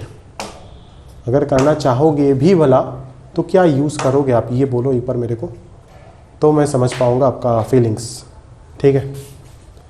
तो मैं बिल्कुल आपका फीलिंग समझ पाऊँगा कि आप क्या सोचना चाह रहे हो या क्या सोचना नहीं चाह रहे हो आप, ठीक है। अच्छा, एक काम कर सकते ना, मैं एक काम कर सकता हूँ मैं, है ना, बहुत तरीके से इस प्रॉब्लम को मैं सॉल्व कर दूंगा, है ना, आप भी सॉल्व कर सकते हो अकॉर्डिंगली। देखो मैं ऐसे सोच सकता हूँ ना, 2 power 15 30C0 और 30C15, क्योंकि मेरे को दिख गया कि इन दोनों का डिफरेंस, इन दोनों का डिफरेंस, इन दोनों का डिफरेंस, ये सब तो कांस्टेंट है ना। तो अगर कांस्टेंट है तो इसको मैं ऐसे सोच सकता हूँ ना, 30C1 और 29C15 लिख देता हूँ, प्लस 2 raised to power 13, है ना, 30C2 रहने दे इसको, और 28C15 लिख दे, माइनस ऐसे चलाते जा 2 power 0 30C15 इंटू 15C15 लिख दे, ठीक है। तो ये जो चीज़ होगा ये एग्जैक्टली किसके इक्वल होगा, कोएफिशिएंट ऑफ, क्या बोल सकते हो, x to the power 15 बोल सकते हो ना, इन कहाँ पे 2 to the power 15 into 30C0 into 1 plus x whole to the power 30, ठीक है, फिर minus 2 to the power 14 into 30C1 into 1 plus x whole to the power 29, plus ऐसे करते करते जा रहा है 2 to the power 0 30C15 into 1 plus x whole to the power 15। 1 plus x whole power 30 में एक्स पावर 15 का coefficient ये आएगा, 1 प्लस एक्स होल पावर 29 में एक्स पावर 15 का कॉफिशिएंट ये आएगा। अभी ये वाला चीज़ जो है वो आपका कोई ना कोई एक्सपांशन बन जाना चाहिए, और बिल्कुल ये बन भी रहा है। अगर आप ध्यान से देखोगे तो ये क्या बन रहा है, ये क्या बन रहा है, ये किसका एक्सपांशन है? मेरे ख्याल से आप समझ पा रहे होंगे या नहीं समझ पा रहे हो आप? नहीं, समझने वाला बात तो है भी नहीं, क्योंकि 2 power 14 आ गया, 2 power 15 आ गया, लफड़ा हो जाएगा ना भाई। 2 power 14 2 power 15 ये सब तो गड़बड़ कर दिया, क्या नहीं किया गड़बड़, बराबर किया है गड़बड़, हाँ ये सब तो गड़बड़ कर दिया ना भाई, ये तो गड़बड़ कर दिया। 2 power 15 2 power 14 ये सब तो हम मैनिपुलेट कैसे करेंगे? मैं सोचा था 2 आ जाएगा, 2 power 0 अगर होता, हाँ ये अगर होता तो बिल्कुल अपन सोच पाते, नहीं बिल्कुल सोच पाते। 30C15 अगर होता यहाँ पे, अगर 2 power 15 होता तो ज़रूर अपन सोच लेते, कोई दिक्कत नहीं होता, है ना। बट एज यहाँ पे 2 power 15 नहीं है, अगर यहाँ पे 2 power 0 बनता, यहाँ पे 2 power 15 बनता, तब तो वो पैटर्न बन जाता, आराम से बन जाता, कोई दिक्कत नहीं था। तो चलो इससे तो कैंसिल, ये तो मेरा क्लिक नहीं हो रहा है, इसको हटाओ, है ना। जो इन चारों प्रॉब्लम में अप्रोच हमने डेवलप किए थे वो तो काम नहीं कर रहा है, तो इसको हटाओ। ऐसे ही ट्रायल कर करके सोचना पड़ता है दोस्त, एकदम से देख के जो सवाल पता चल जाता है ऐसा तो कहीं पे भी नहीं है। चलो, तो अपन अगर सोचे तो कैसे सोचे, और दूसरा हमारे पास थॉट अल्टरनेट क्या है, क्योंकि पुराने वाले थॉट तो हम लगा नहीं सकते, क्यों? क्योंकि 30 29 28 ये सब चेंज होता गया, समझ में आ रहा है ना। तो एक ही चीज़ अगर अपन कर सकते हैं तो इसको सिग्मा में ऑपरेट करो। जनरल टर्म एक बार लिख के देखो तो, क्योंकि जनरल टर्म लिख के सिग्मा नोटेशन से सॉल्व करना, तो आपके पास एक थॉट था ना, डिफरेंशिएशन, इंटीग्रेशन, कॉम्प्लेक्स नंबर, बहुत सारे तरीका था। तो उन सब के साथ ये सब भी एक पैटर्न जरूर है, ठीक है। तो वो पैटर्न क्या है, आर का वैल्यू, पहले तो जनरल चीज़ लिखता हूँ मैं, ये क्या दिख रहा है आपको 30 ये तो मेंटेन हो रहा है ना, तो 30 CR तो मैं बोल सकता हूँ, 30 CR बोल सकता हूँ मैं। अच्छा, फिर इसके साथ मैं 30 - R बोल सकता हूँ, क्योंकि अगर यहाँ पे 30 है तो यहाँ पे 29, यहाँ पे 28, ठीक है। और यहाँ पे मैं क्या बोल सकता हूँ, यहाँ पे मैं बोल सकता हूँ ना 15 - R, हाँ 15 - 1 15 - 2, बिल्कुल ये पैटर्न बन गया, ठीक है। और यहाँ पे भी आ जाएगा क्या 2 to the power 15 - R बोल सकते हैं, नहीं बोल सकते, बराबर बोल सकते हैं। और R का वैल्यू कहाँ से कहाँ तक वेरी करा देते, 0 से 15 तक, तो 15 पुट करके देखो तो आखिरी वाला R I2 power 0 30C 15 into 15C 0, clear है। तो एग्जैक्ट पैटर्न हमारा बन चुका है यहाँ पे, सही है, कोई दिक्कत नहीं। अभी इसी को अंदर ही अंदर थोड़ा सॉल्व करने का प्रयास करते हैं, देखते क्या आता है क्या नहीं आता है। 2 to the power 15 - R, 30CR को अगर सिंप्लीफाई करें तो factorial 30 by factorial R into factorial 30 - R। अभी बोलोगे सर इस तरीके से तो सिंप्लीफाई आप कहीं पे भी नहीं किए हो, यहाँ पे क्या लालच आ गया आपका, यहाँ पे लालच इसीलिए आया क्योंकि 30 - R यहाँ पे है और इसका फॉर्मूला ब्रेक करने से 30 - R का फैक्टोरियल आएगा, तो ये कैंसिल हो जाएगा, तो वही मेरा लालच का एक सोर्स था। तो 30 - R का फैक्टोरियल डिवाइडेड बाई 15 - R का फैक्टोरियल इंटू इन दोनों का डिफरेंस कितना हो जाएगा, फैक्टोरियल 15 आएगा। तो ये दोनों तो कैंसिल आउट हो गया, ये दोनों तो कैंसिल आउट हो गया। अच्छा, अभी इन सब को मिला करके मैं क्या कर सकता हूँ, factorial R into factorial 15 - R, ठीक है, ठीक है दोस्त। तो यहाँ से अपन क्या कर सकते हैं उस चीज़ को समझना पड़ेगा, है ना। यहाँ से हम लोग क्या कर सकते हैं, तो फैक्टोरियल 30 है, फैक्टोरियल R है, फैक्टोरियल 15 - R है, तो फैक्टोरियल R और फैक्टोरियल 15 - R, ये तो 15CR का पैटर्न मेरे को दिख रहा है ना, 15CR का पैटर्न दिख रहा है, 15CR, हाँ 15CR, तो factorial 15 by factorial R into factorial 15 - R, तो ऊपर तो फैक्टोरियल 15 चाहिए होगा, बिल्कुल ऊपर फैक्टोरियल 15 चाहिए होगा, तो ऊपर मैं फैक्टोरियल 15 से एडजस्ट कर देता हूँ, चलो तो शायद कुछ ना कुछ बन जाए। नीचे जबकि एक फैक्टोरियल 15 है बट फिर भी मैं ऊपर फैक्टोरियल 15 से एडजस्ट कर रहा हूँ, तो नीचे स्क्वायर आ जाएगा, स्क्वायर आ जाएगा ना, और ऊपर एक और फैक्टोरियल 15 मैंने लगा दिया, और यहाँ पे factorial R into factorial 15 - R, तो ये बन जाएगा ना 15CR, ये तो कांस्टेंट है, बाहर निकालो इसको, ये फैक्टोरियल 30 बाई फैक्टोरियल 15 स्क्वायर, मतलब ये क्या हो जाएगा, ये 30C 15 हो जाएगा, इसको बाहर निकालो, सिग्मा R बराबर 0 से 15, है ना, ये हो जाएगा आपका 15CR into 2 to the power 15 - R, बिल्कुल। चलो ये बन गया आपका एक्सपांशन, खत्म।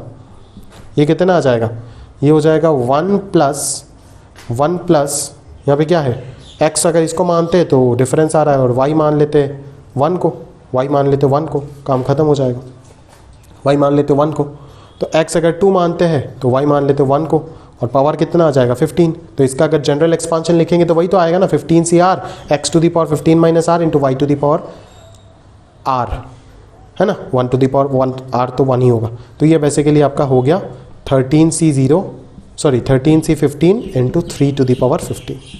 मस्त क्वेश्चन था पूरा, एकदम सही है ना, एकदम टॉप क्लास क्वेश्चन था।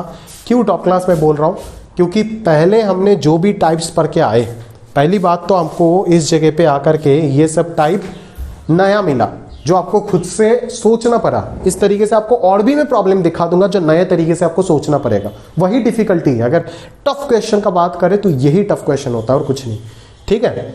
बट इस पैटर्न में जाकर के आपको क्या देखने को मिला, इस पैटर्न में भाई आपको, है ना, आपको ये सब तो डिफरेंसेस देखने को मिला ही, है ना, ये सब डिफरेंसेस 30 के बाद 29 28 ये सब तो सेम नहीं रहा, अपर सफिक्स लोअर सफिक्स सारे चेंज हो गया, ये तो पैटर्न देखने को मिला। ऊपर से जब हम यहाँ पे जो अप्रोच लगाए थे, वो अप्रोच जब लगाने गए थे कोफिशिएंट वाला, वो हो नहीं रहा था, ठीक है। फिर हमें कुछ ना कुछ यहाँ पे सिग्मा नोटेशन से हल निकालना पड़ा, जो हमारे लिए काफी इफेक्टिव रहा, ठीक है। तो ये सब जो टेक्निक्स है ना दोस्त, ये सब जो टेक्निक्स है ना, एक तो है जनरल सब्स्टिट्यूशन जो हम बोल रहे थे, क्या बोल रहे थे, इंस्पेक्शन जो टाइप 1 कराया था, है ना, और फिर आता है कम्प्लेक्स नंबर का यूज, है ना, फिर आता है आपका सिग्मा नोटेशन, ठीक है ना, फिर आता है आपका डिफरेंशिएशन, है ना, इंटीग्रेशन, है ना। फिर आता है आपके पास ये जो टाइप 3 वाले प्रॉब्लम्स जो था, है ना, product of two binomial coefficient, ठीक है। और उसमें भी अभी आपको एक और टाइप मिल गया, ठीक है। मतलब टाइप तो नहीं बोल सकते हो, एक और थॉट आपने जनरेट किए खुद से सोच के, जहां पे आप एक बाइनोमियल के अंदर एक और बाइनोमियल को सॉल्व कर सकते हो, जिसको बाइनोमियल इनसाइड बाइनोमियल नाम देने को तो कुछ भी दे सकते दोस्त, है ना। बाइनोमियल के अंदर एक और बाइनोमियल है, ठीक है। तो उस तरीके का प्रॉब्लम, तो ये देखो कितने कितने डाइवर्स तरीके से आपको चीज़ों को सिखाया गया है, ठीक है। तो उस चीज़ को आप समझने का प्रयास करो। मैं बार बार बोल रहा हूँ, मैं जो भी पढ़ा रहा हूँ सफिशिएंट नहीं है ना। मेंस और एडवांस पॉइंट ऑफ व्यू से तो सफिशिएंट है, बट एकदम अगर होता है ना कि कभी कभी 4-5 साल में एकदम किसी किसी चैप्टर से एकदम अनसीन क्वेश्चन आ जाता है। हर साल 2-3 क्वेश्चन तो आते ही रहते हैं अनसीन एकदम, है ना, कि एकदम से सॉल्व कर देना एग्जाम टेम्परामेंट में तो बहुत डिफिकल्ट होता है वाकई। उस तरह का प्रॉब्लम अगर आएगा, है ना, तब जाकर के आपको नया कुछ सोचने पे मजबूर कर सकता है। अदरवाइज नोन चीजें ही रहेगा, जो भी आएगा वो नोन कंसेप्ट ही आएगा, वो आराम से आप सोच पाओगे, उसका टेंशन मत लो। प्रीवियस ईयर आप देख लीजिएगा, आपसे सारे सॉल्व हो जाएंगे, आप चिंता मत करो। बट एकदम से अगर अननोन सिचुएशन आ जाता है तो उस वक्त खुद को कैसे टैकल करना है, उस चीज के लिए ये सब सिखा के दे रहे और डिस्क्लेमर ये दे करके दे रहे कि ये मत सोचो कि सर ने जो ये पढ़ा दिया इसी से सब हो जाएगा। अरे आपको नया खुद से जनरेट करना पड़ सकता है, तो उस काबिल आपको बनाना पड़ेगा प्रैक्टिस कर करके, ठीक है। ये नीट का एग्जाम नहीं है, जे मेंस नहीं है कि जो पढ़ाया जाएगा वही कॉपी से आ जाएगा, ठीक है। तब तो अपन भी रट्टाबाज, वो भी रट्टाबाज, सभी रट्टा तोता बन जाता, ठीक है ना। तो ऐसे अपन नहीं कर सकते, ठीक है। यहाँ पे खुद से सोच के आपको चीज़ों को इन्वेंट या फिर डेवलप करना पड़ेगा, ठीक है। इसीलिए तो आप एक आईआईटी में अगर चले जाते हो तो यही तो डिफरेंस है ना। पूरा इंडिया का टॉप कॉलेजेस ऐसे थोड़ी ना बताया जाता है। सबसे जो अच्छे लेयर्स होता है ना, क्रीमी लेयर्स होता है, वो उधर जाकर के आपको मिलेगा, है ना। वो तो उसके बाद ही तो पता चलता है ना यार, ठीक है। तो आपको इंटेलिजेंट, ये आपका एफर्ट्स जो है, ये जो आपका एक्स्ट्रा थॉट है, ये जो सोच जो बाकी लोगों से अलग आपका सोच लेकर के चला जाएगा, है ना, आप खुद से चीज़ों को सोचने में काबिल बन जाओगे, वो चीज़ आपको इंटेलिजेंट बनाएगा। आप पैदा होकर के थोड़ी ना आए थे इंटेलिजेंट, ठीक है ना। वो कोई भी नहीं आता है, वो कुछ प्लस पॉइंट्स माइनस पॉइंट्स किसी के अंदर होता है, बट मेन जो काम होता है वो ये सब होता है। बंदे जो भी आगे जाकर के एकदम खतरनाक तरीके से एक्सप्लोर करते हैं ना खुद को, वो सभी देखोगे आप, कॉमन एटीट्यूड सब में ये है कि वो अपना स्किल्स के ऊपर बहुत ज़्यादा परफेक्शन लेकर के आ जाते हैं काम करते करते। और वो ऐसे नहीं आता है कि रातों रात आ जाता है, बिल्कुल नहीं, ठीक है। उनके ऊपर चाहे वो अच्छा बंदा हो या फिर उसका दिमाग कमज़ोर हो, उसको काम तो करना पड़ेगा, काम तो करना पड़ेगा। काम बिना किए तो वो इम्पॉसिबल है कि अपना स्किल्स को वो इम्प्रूव कर पाए। चलिए, ये टाइप 3 हमारा पूरा खत्म हो गया। यहाँ पे काफ़ी ज़्यादा वैरायटीज़ हमने देख ली, है ना। तो अभी हमारा जो लास्ट पार्ट है, डबल सिग्मा वाला जो पैटर्न है, जो आपने सीक्वेंस एंड सीरीज में भी किए हो, उसको देख लेते हैं, एंड देन हमारा ये सीरीज वाला पार्ट पूरा खत्म हो जाएगा।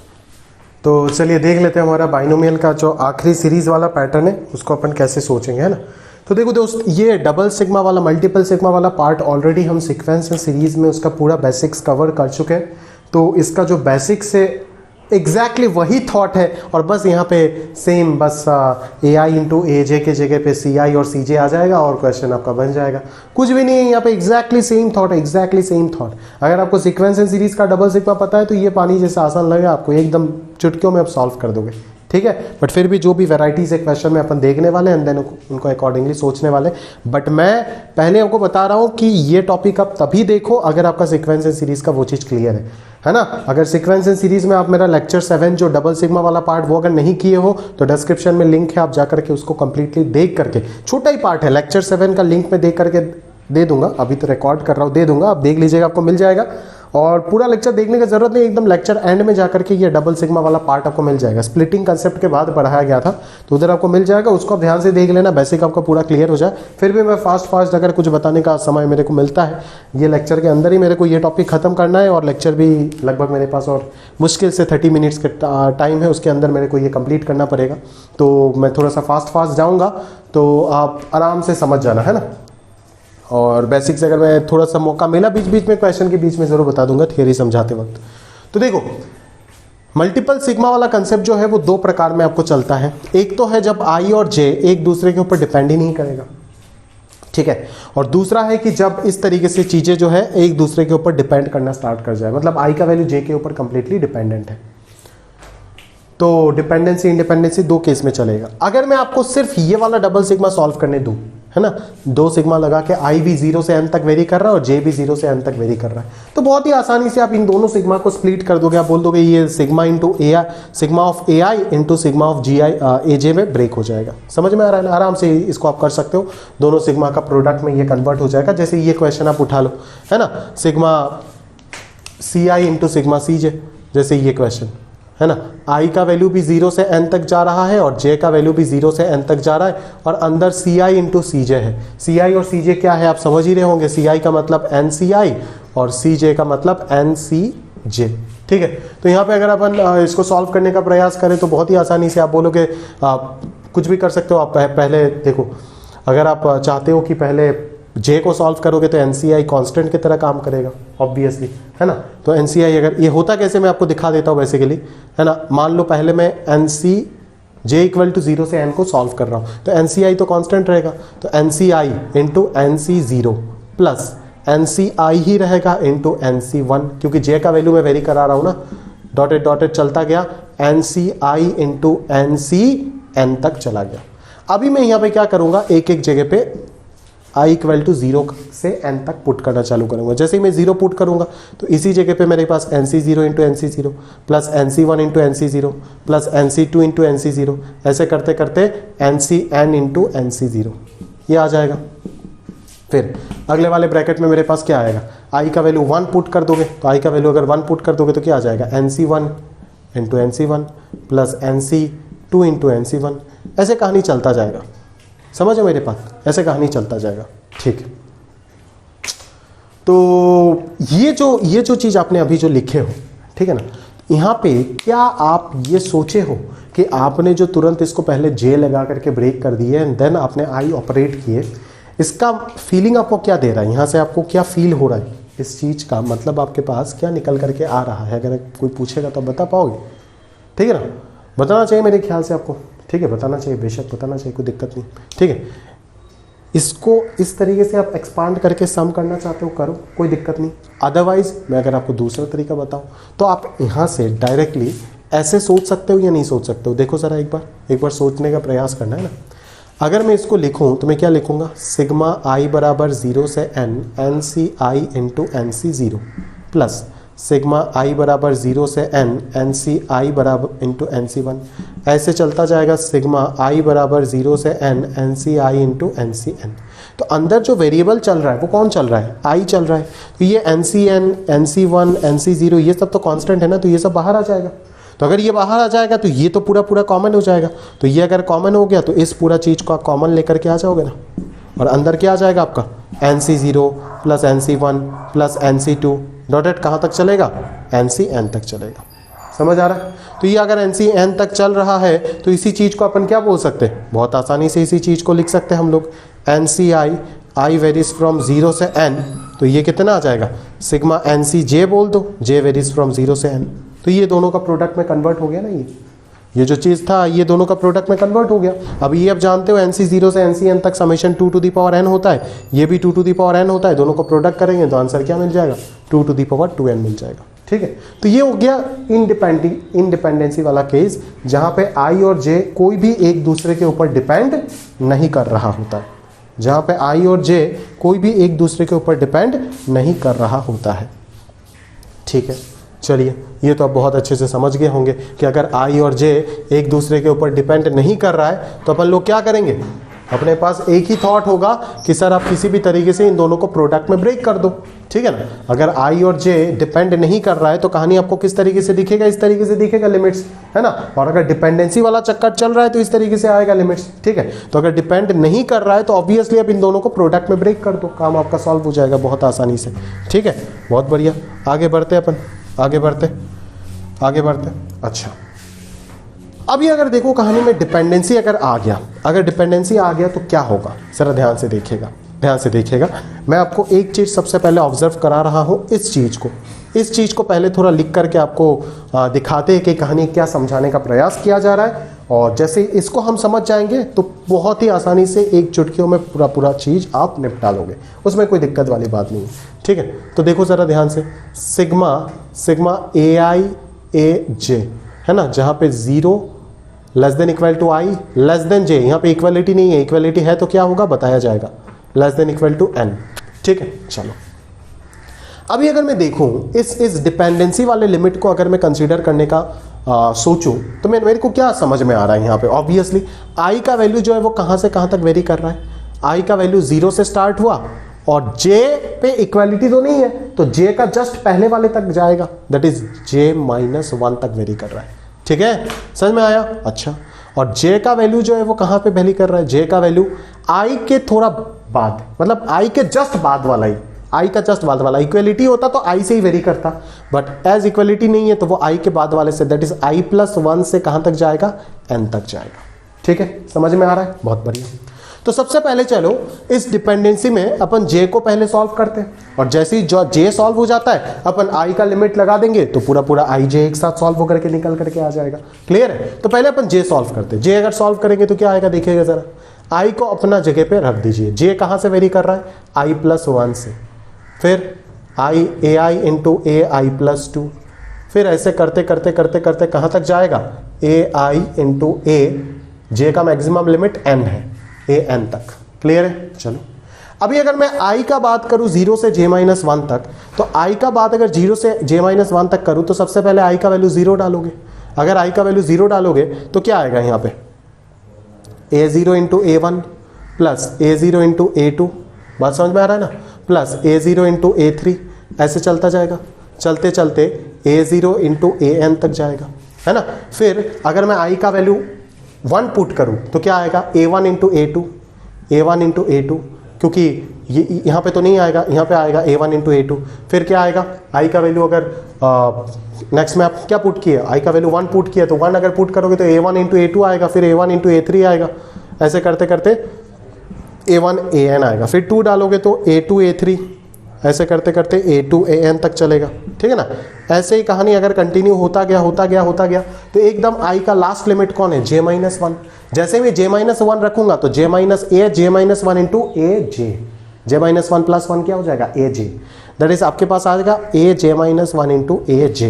ठीक है, बट ये aj-1 इंटू aj जो है, अभी आप जानते हो कि j का मैक्सिमम लिमिट क्या है, n है, तो एकदम यहाँ पे कॉर्नर आते आते आखिरी में तो एक ही टर्म बचेगा ना, और वो टर्म कौन होगा, an-1 इंटू an। समझ में आ रहा है? क्लियर है? बस ये हो गया। ये इस चीज का मतलब इन सभी चीज का समेशन आपको निकालना है। ठीक है, समझ में आ रहा है? क्लियर है? अच्छा, अभी आप इस चीज को ऑब्जर्व करो गौर से, इस चीज को ऑब्जर्व करो, इसको ऑब्जर्व करो, जो इंडिपेंडेंसी वाला केस था उसको जरा ऑब्जर्व करो ना ध्यान से, i बराबर 0, j बराबर 0 से n तक। इसको अगर ध्यान से देखोगे तो ये क्या आएगा, पहले अगर मैं j इक्वल टू 0 रख देता हूँ, मान लो j0 j1 j2 j3 jn तक, फिर अगर i का वैल्यू 0 डालता हूँ तो क्या आएगा, a0 j0 a0 a0 plus a0 a1, है ना, ऐसे चलेगा ना, a0 a0 plus a0 a1 plus a0 a2। समझ में आ रहा है? ऐसे करते करते a0 an तक पूरा चलेगा। फिर अगर मैं i का वैल्यू 1 डालता हूँ तो a1 a0 plus a1 a1 plus a1 a2, ऐसे करते करते पूरा जाएंगे तो a1 an आएगा, फिर a2 a0 a2 a1 a2 a2 plus dot dot a2 an तक जाएगा।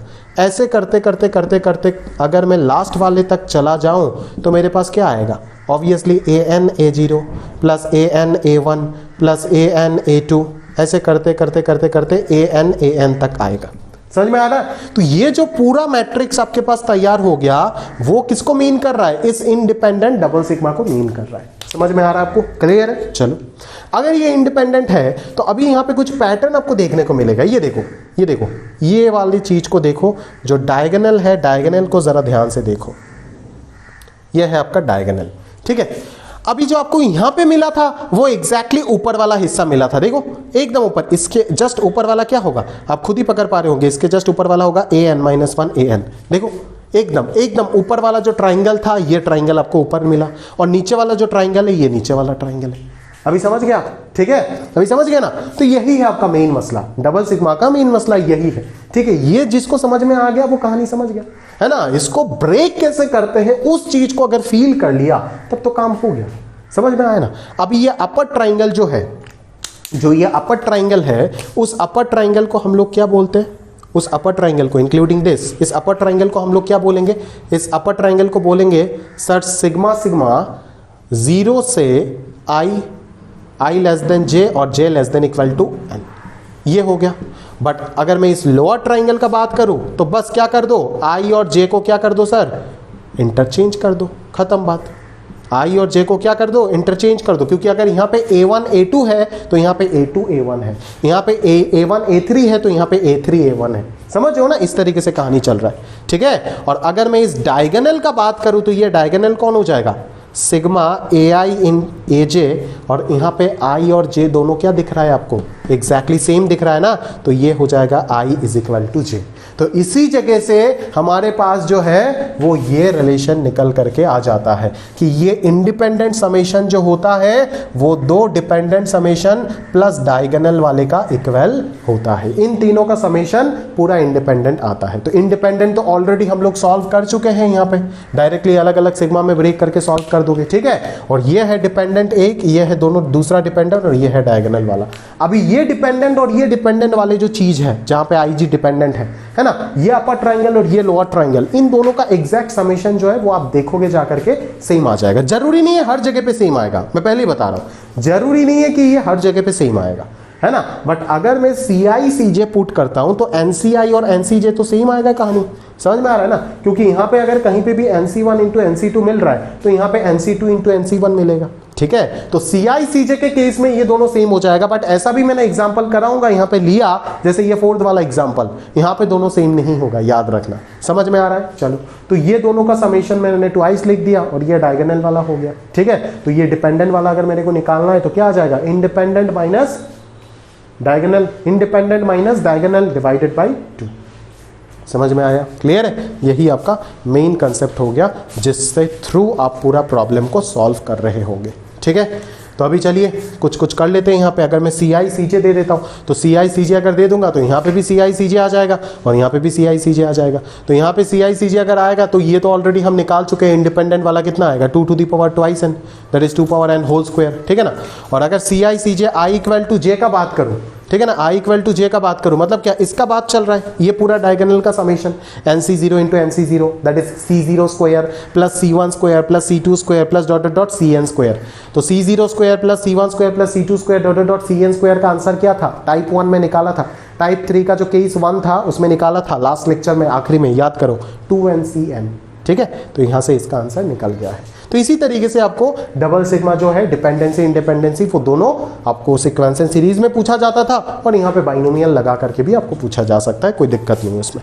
फिर अगर मैं आपको इक्वालिटी वाला केस इंक्लूड कर दूं, अभी सोचो, अभी अगर मैं यहाँ पे इक्वालिटी वाला केस, यहाँ पे अगर equality i less than equal to j को भी इंक्लूड कर दूं, मतलब क्या हुआ, मतलब इस अपर ट्राइंगल के साथ यहाँ पे भी आप इक्वालिटी लगा सकते हो, यहाँ पे भी लगा सकते हो। यहाँ पे अगर लगा देते हो मतलब क्या, इस अपर ट्राइंगल के साथ ये डायगोनल भी पूरा पूरा इंक्लूड हो गया, है ना, A1 A1 A2 A2 A3 A3 ये भी इंक्लूड हो गया। और अगर मैं यहाँ पे इक्वालिटी लगा देता हूँ मतलब क्या, इस लोअर ट्राइंगल के साथ ये डायगोनल का समेशन भी पूरा पूरा आ जाएगा। सही बात है। तो अगर इस ये तो पूरा पूरा यहाँ पे आपने ऑलरेडी निकाल दिए थे और इसके साथ बस डायगोनल वाले का आंसर ऐड कर दो। डायगोनल वाला कौन है, ये वाला ही तो है ना, इसका आंसर क्या आया था 2NCN, उसी को ऐड कर दो तो आपके पास फाइनल आंसर आ जाएगा, कोई दिक्कत नहीं उसमें, ठीक है। बस वही चीज है ना। और अगर मैं आपको ऐसे पूछ देता हूं कि i not equals to j, i equals to j, तो आप समझ गए डायगोनल वाला। अभी अगर मैं पूछता हूं कि i not equals to j निकालो, मतलब आप क्या समझोगे, मतलब समझोगे कि sir i not equals to j का मतलब पूरा मैट्रिक्स से डायगोनल को हटा दो, क्योंकि i इक्वल्स टू j तो सिर्फ डायगोनल में ही दिख रहा है, बाकी सारे जगह पे तो i not equals to j ही दिख रहा है ना। तो अगर आपको i not equals to j निकालना है, उसका मतलब ये पूरा मैट्रिक्स से डायगोनल हटा दो, जो भी बचता है वही हो जाएगा आंसर। तो क्या बचेगा, ऊपर वाला ट्राइंगल और नीचे वाला ट्राइंगल बचेगा। और CI CJ के केस में ये दोनों ट्राइंगल का आंसर सेम होगा, तो ये क्या हो जाएगा, twice of one dependent summation हो जाएगा। तो एक डिपेंडेंट समेशन का आंसर ऑलरेडी आप निकाल चुके हो, इसका ट्वाइस कर दोगे तो आपके पास आपका आंसर मिल जाएगा आपको। क्लियर है, बात समझ आ रहा है, ठीक है ना। तो एग्जैक्टली इसी फ्लेवर में आपको सवाल को जो है उसको सॉल्व करना होगा और यही थॉट एग्जैक्टली चलता है। तो मैं लगभग आपको जितना समय मेरे पास है उसमें मैंने आपको वापस समझाने का प्रयास किया कि आया कैसे और अभी भी अगर आप नहीं समझे तो वापस आप दोनों लेक्चर देखिए जाकर के, सीक्वेंस का लेक्चर 7 और ये वाला लेक्चर वापस देखिए, थोड़ा सोचने का प्रयास कीजिए, समझ जाएंगे। अगर फिर भी नहीं आता है, क्लास में है, अपन ऑफलाइन मिलते हैं, जूम में मिलते हैं, या फिर आप कमेंट में कमेंट करके पूछिएगा, मैं एक आध लेक्चर बनाने का कोशिश जरूर करूँगा। ठीक है, चलिए अभी हम चलते क्वेश्चन में, एंड देन क्वेश्चन में सोचने का प्रयास करते हैं कि कहानी जो है वो किस तरीके से चेंज हो रहा है और क्या यहाँ पे बोला गया है। ठीक है, चलो। हाँ दोस्त, चलो पहला वाला क्वेश्चन अपन सोचते हैं। तो पहला वाला क्वेश्चन अगर अपन देखेंगे तो यहाँ पे क्या बोला जा रहा है, जरा ध्यान से देखो। रोमन 1, i बराबर 0 से 1, यहाँ पे j बराबर 0 से 1, और ये ci प्लस सी जे। ठीक है, इंडिपेंडेंट समेशन है, सी आई प्लस सी जे के इक्वल आपको दिख रहा है। ठीक है, अच्छा तो अगर मैं यहाँ पे ब्रेक करूँ इसको, ठीक है, तो ब्रेक अगर करूँगा तो किस तरीके से करूँगा? पहले आप ऐसे कर सकते हो ना कि पहले आप ज़ीरो का समेशन, मतलब पहले ये वाला सिग्मा ऑपरेट कर दिए दोनों में, पहले अंदर वाला सिग्मा ही तो ऑपरेट करोगे ना, ऑब्वियसली ऐसे ही करोगे। तो अंदर वाला सिग्मा अगर ऑपरेट करोगे तो कैसे आएगा? j का वैल्यू 0 से n तक सी आई प्लस सिग्मा j का वैल्यू 0 से n तक सी जे। ठीक है, इस तरीके से अपन काम कर सकते हैं। अभी j का वैल्यू 0 से n तक अगर सी आई का बात करूं तो ये क्या है? सी आई तो j के ऊपर डिपेंड ही नहीं करेगा, तो सी आई कॉन्स्टेंट की तरह ट्रीट होगा, तो ये बाहर आ जाएगा, ये बाहर आ जाएगा। तो ये कैसे होगा? ये सी आई बाहर आ गया है ना। तो यहाँ से अगर मैं सिग्मा आई बराबर 0 से n, सिग्मा सी आई और सिग्मा सी जे, इसको अगर ब्रेक करूँ तो ये सी आई तो बाहर आ जाएगा ना, कांस्टेंट की तरह ट्रीट होगा, क्योंकि ये तो डिपेंड ही नहीं हो रहा है यहाँ पे। सही बात है क्या? तो ये सी आई बाहर आ जाएगा, और सिग्मा जे का वैल्यू 0 से n तक जो हो जाएगा वो क्या होगा? टोटल यहाँ पे 1 बचेगा, तो 1 का सिग्मा जो होगा वो n+1 हो जाएगा ना, क्योंकि यहाँ पे टोटल 0 से n तक n+1 टर्म्स है। सही बात है, चलो। और j का वैल्यू 0 से n तक ये कितना हो जाएगा? nc0 plus nc1 plus nc2 up to ncn तक, ये 2 पावर n हो जाएगा। ठीक है, अगेन अगर इसको अपन स्प्लिट करते हैं तो ये क्या आ जाएगा? n+1 तो कांस्टेंट है, मान लो बाहर आ गया, और ये सी आई हो जाएगा, और ये हो जाएगा सिग्मा i का वैल्यू 0 से n तक 2 पावर n। ठीक है, तो ये जो हो जाएगा सिग्मा सी आई वो हो जाएगा 2 पावर n इंटू n+1। ठीक है, और यहाँ से 2 पावर n बाहर आ जाएगा, और सिग्मा 1 i का वैल्यू 0 से n तक n+1 हो जाएगा, तो ये लगभग 2 पावर n+1 इंटू n+1 आ जाएगा, क्योंकि ये ट्वाइस हो जाएगा। ठीक है, तो यही हो गया आपका फाइनल आंसर। क्लियर है, बात समझ आ रहा है? चलिए अगले क्वेश्चन पे चलते हैं अपन, अगले क्वेश्चन पे चलते, फटाफट एकदम फास्ट करते हैं ना भाई। चलो नेक्स्ट प्रॉब्लम में चलते हैं। नेक्स्ट प्रॉब्लम में ज़रा क्या बोलने का प्रयास कर रहे हैं, ज़रा ध्यान से देखिएगा। सिग्मा i का वैल्यू 0 से n तक, सिग्मा j का वैल्यू 0 से n तक, यहाँ पे i प्लस j और सी आई इंटू सी जे दे रखा है। सही बात, चलो तो यहाँ से अगर अपन सोचें तो क्या सोचेंगे? सबसे पहले आप मेरे को ये बताओ कि यहाँ पे अगर सोचे, इसी तरीके से करना है दोस्त, इसी तरीके से करना है, कुछ ही नहीं करना है ना। पहले इसको आप दो टर्म में स्प्लिट कर दो, दैट इज एक आ जाएगा सिग्मा आई सी आई सी जे, और दूसरा आ जाएगा डबल सिग्मा जे सी आई सी जे। ठीक है, तो अंदर वाला तो जे का है, इधर भी जे का है, तो अगर मैं जे को सॉल्व करता हूँ तो आई सी आई तो कांस्टेंट की तरह ट्रीट होगा ना, तो आई सी आई बाहर चला जाएगा, और सिग्मा सी जे कितना आ जाएगा? 2 पावर n आ जाएगा। बहुत बढ़िया है ना। और यहाँ पे अगर मैं बात करूँ तो यहाँ पे सी आई बाहर आ जाएगा, है ना, और सिग्मा जे सी जे हो जाएगा। समझ आ रहा है ना, सिग्मा जे सी जे हो जाएगा यहाँ पे। सही बात है। अच्छा, अब ये सिग्मा जे सी जे को कैसे सॉल्व किया जाता है वो आप जानते हो, है ना। अगर मैं 0 पुट करूँ तब तो ये 0 होगा, फिर C1 प्लस 2C2, है ना, प्लस 3C3 प्लस 4C4, इसका समेशन ऑलरेडी आप डिफरेंशिएशन मेथड से निकाल चुके हो और ये आप जानते हो। जो भी जानते हो यहाँ पे पुट कर दो, ये कांस्टेंट है, ये बाहर चला जाएगा और सिग्मा सी आई 2 पावर n हो जाएगा। ठीक है, और इधर से 2 पावर n बाहर चला जाएगा और सिग्मा आई सी आई सिमिलरली इसके तरह जो भी इसका जो आंसर होगा ये भी उतना ही आंसर देगा। ये आप ऑलरेडी कर चुके हो बहुत बार, 1 + x whole to the power n को डिफरेंशिएट करके आराम से इसका आंसर अपन निकाल सकते हैं। क्लियर है? चलिए, तो ये हो गया इंडिपेंडेंट वाला, दोनों क्वेश्चन अपन करा दिए आपको, है ना। अभी चलते हैं हम लोग डिपेंडेंसी के ऊपर और उधर अपन देखते हैं कि प्रॉब्लम्स को किस तरीके से डील करने वाले हैं। ठीक बात है, तो इसको आप कंप्लीट कर लीजिएगा, मैं इसको इरेज कर रहा हूँ। ठीक बात है, आप कंप्लीट कर लेना, मैं इसको इरेज कर रहा हूँ। सही बात है, चलो आगे बात करते हैं, आगे बात करते हैं दोस्त, है ना, आगे बात करते हैं।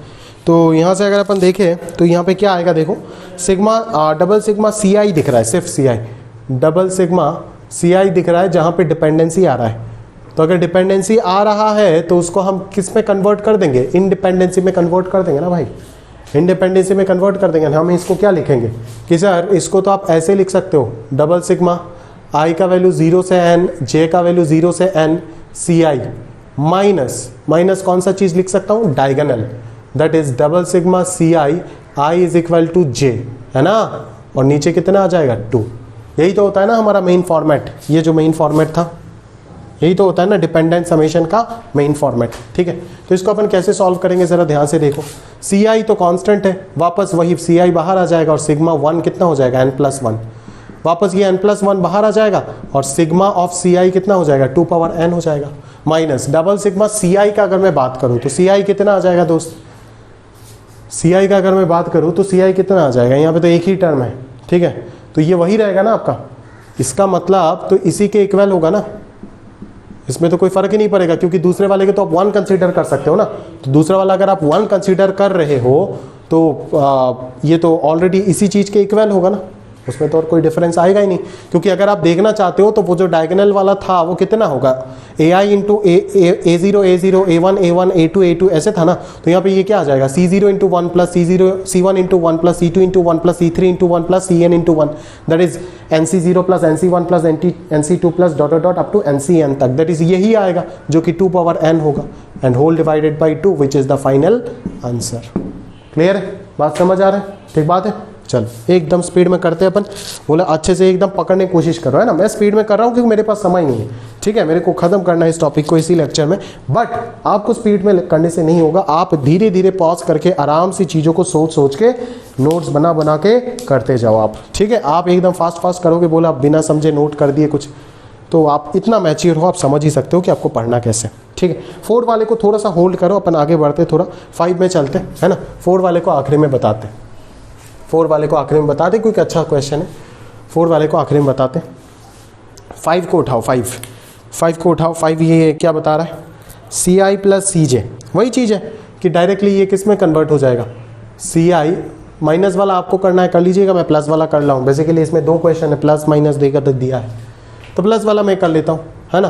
तो i बराबर 0 से n, j बराबर 0 से n, और सब्ट्रैक्शन में क्या आ जाएगा, यहाँ से सब्ट्रैक्शन में आ जाएगा आपका डायगोनल वाला, that is double sigma C I plus C J where i is equal to j and which is divided by 2, ठीक है। तो अगर i और j इक्वल है तो ये क्या बन जाएगा, ये 2ci बन जाएगा ना, तो ये कन्वर्ट किस में हो जाएगा, ये कन्वर्ट हो जाएगा डबल सिग्मा 2ci में, दैट इज इसको आप ऐसे ही लिख सकते हो, सिंगल सिग्मा i बराबर 0 से n तक 2ci, समझ में आ रहा है ना, अभी 2 कॉमन आ जाएगा और ci i बराबर 0 से n तक तो 2 पावर n हो जाएगा, दैट इज इसका आंसर हो जाएगा 2 पावर n+1। क्लियर है, समझ में आया ना, तो बहुत आसानी से आप ये चीज़ देख सकते हो, ऑलरेडी समझ सकते हो, है ना।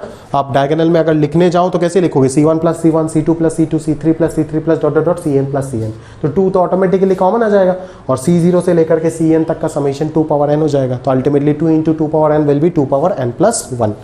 और अगर अपन इसको सोचने जाए तो इसमें क्या करेंगे, वही करेंगे, पहले अंदर वाले को सॉल्व करेंगे, ये तो ऑलरेडी मैं करा चुका हूँ ना यार, ये देखो ना पहले वाले क्वेश्चन में ही तो ऑलरेडी करा चुका हूँ इस चीज़ को, खत्म, इसको कर लीजिएगा आप, ठीक है। सिमिलरली अगले वाले पे भी 2 क्वेश्चन दिख रहा है प्लस माइनस, बट मैं एक ही करने वाला हूँ प्लस दे करके, तो अगले वाले पे क्या करोगे, अगले वाले पे पहले थोड़ा सा स्मार्टनेस दिखाओगे आप, और वो स्मार्टनेस क्या है कि sir C I plus C J whole square दे दिया आपकी बात, अगर होल स्क्वायर दे दिया तो पहले इसको ब्रेक कर देते हैं ना, थोड़ा पहले ब्रेक कर देते हैं, ये क्या आ जाएगा सी Y square plus C J square, ठीक है, और प्लस ट्वाइस ऑफ सी आई सी जे, है ना, लिमिट्स वही रहेगा, डिपेंडेंसी वाला लिमिट रहेगा, सही बात है, क्लियर है, तो ये मिल जाएगा आपको एग्जैक्टली। अच्छा ये चीज सी आई इंटू सी जे क्या हम कर चुके क्या, हाँ कर चुके, कहीं ना कहीं पे तो कर चुके, ये देखो सी आई इंटू सी जे तो मैंने थियरी में ही आपको करा दिया, ठीक है, ये देखो इसका आंसर तो आपको मिल ही चुका है, और इसको आप कैसे करोगे, सेम इसी मेथड में इसी अप्रोच से सॉल्व कर दोगे, क्या लिखोगे इसी चीज़ को आप क्या लिखने वाले हो, sigma C I square plus C J square, आई का वैल्यू 0 से n और j का वैल्यू 0 से 1, सब्ट्रैक्शन करके जो आएगा वो क्या आएगा, i is equal to j C I square plus C J square, that is ये तो ट्वाइस सी आई स्क्वायर हो जाएगा और डिवाइडेड बाई 2, ठीक है ना, और इसको आप सिमिलरली सॉल्व कर लीजिएगा।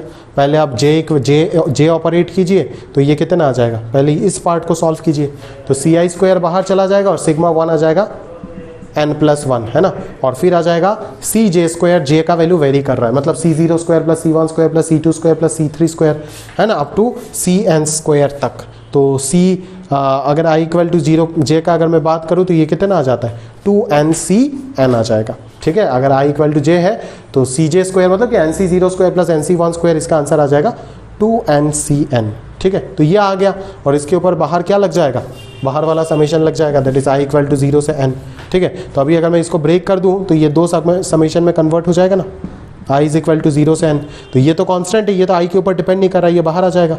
और i = 0 से n तक 1 का समेशन हो जाएगा n+1, यहाँ से भी n+1 बाहर जाएगा और CI² का समेशन हो जाएगा 2NCN, तो ये आ जाएगा 2NCN × n+1 और इसी का डबल हो गया, दैट इज 2n+2 हो जाएगा, ठीक है। तो ये आंसर मिल गया आपको ऑलरेडी, है ना। ये भी मैंने बता दिया आपको कैसे करना है, 2CI² करके कर लोगे और डिवाइडेड बाई 2, काम निपटाओ, खत्म। क्लियर है, समझ में आ रहा है? चलो चलो दोस्त, चलो ठीक है, चलो। अच्छा, ये क्वेश्चन ज़रूर आप पॉज करके, है ना, ये सब बेसिक क्वेश्चन है। अभी 3 अच्छे प्रॉब्लम आखिरी बाकी है हमारे पास। एक है हमारा क्वेश्चन नंबर 4, एक है हमारा क्वेश्चन नंबर 7 और एक है क्वेश्चन नंबर 8। बात समझ में आया ना? इन तीनों प्रॉब्लम को ज़रूर आप पॉज करके खुद को चैलेंज करो, तभी जा करके पूरा एंटायर टॉपिक आपका क्लियर होगा। नहीं तो थोड़ा सा रटने रटाने वाला टॉपिक हो जाएगा आपके लिए, ठीक है, आपके लिए, है ना। तो इसीलिए मैं बोल रहा हूँ कि थोड़ा सा दिमाग को दोहराओ ये सारे तीनों क्वेश्चन में, है ना। आप थोड़ा सा स्ट्रगल करो इनको लेकर के, क्या पता अगर नहीं होता है तो हम आपको ज़रूर बताएंगे। क्लियर है? तो आज के लिए मैं इन तीनों को और नहीं पिक कर रहा हूँ, है ना। अगले लेक्चर में बताएंगे क्योंकि सफिशिएंट टाइम हो गया, 2 घंटा होने वाला है। अगर हो जाता है, अगर मैं बताने लग जाता हूँ तो उतना अच्छे से बता भी नहीं पाओगे, स्पीड में चला जाएगा और समय भी उतना नहीं है। तो बेटर है कि मैं इसको अगले लेक्चर में कंटिन्यू करूँगा, उसमें कोई दिक्कत नहीं है। आप लेक्चर नंबर 8 देख लीजिएगा, मिल जाएगा, ठीक है।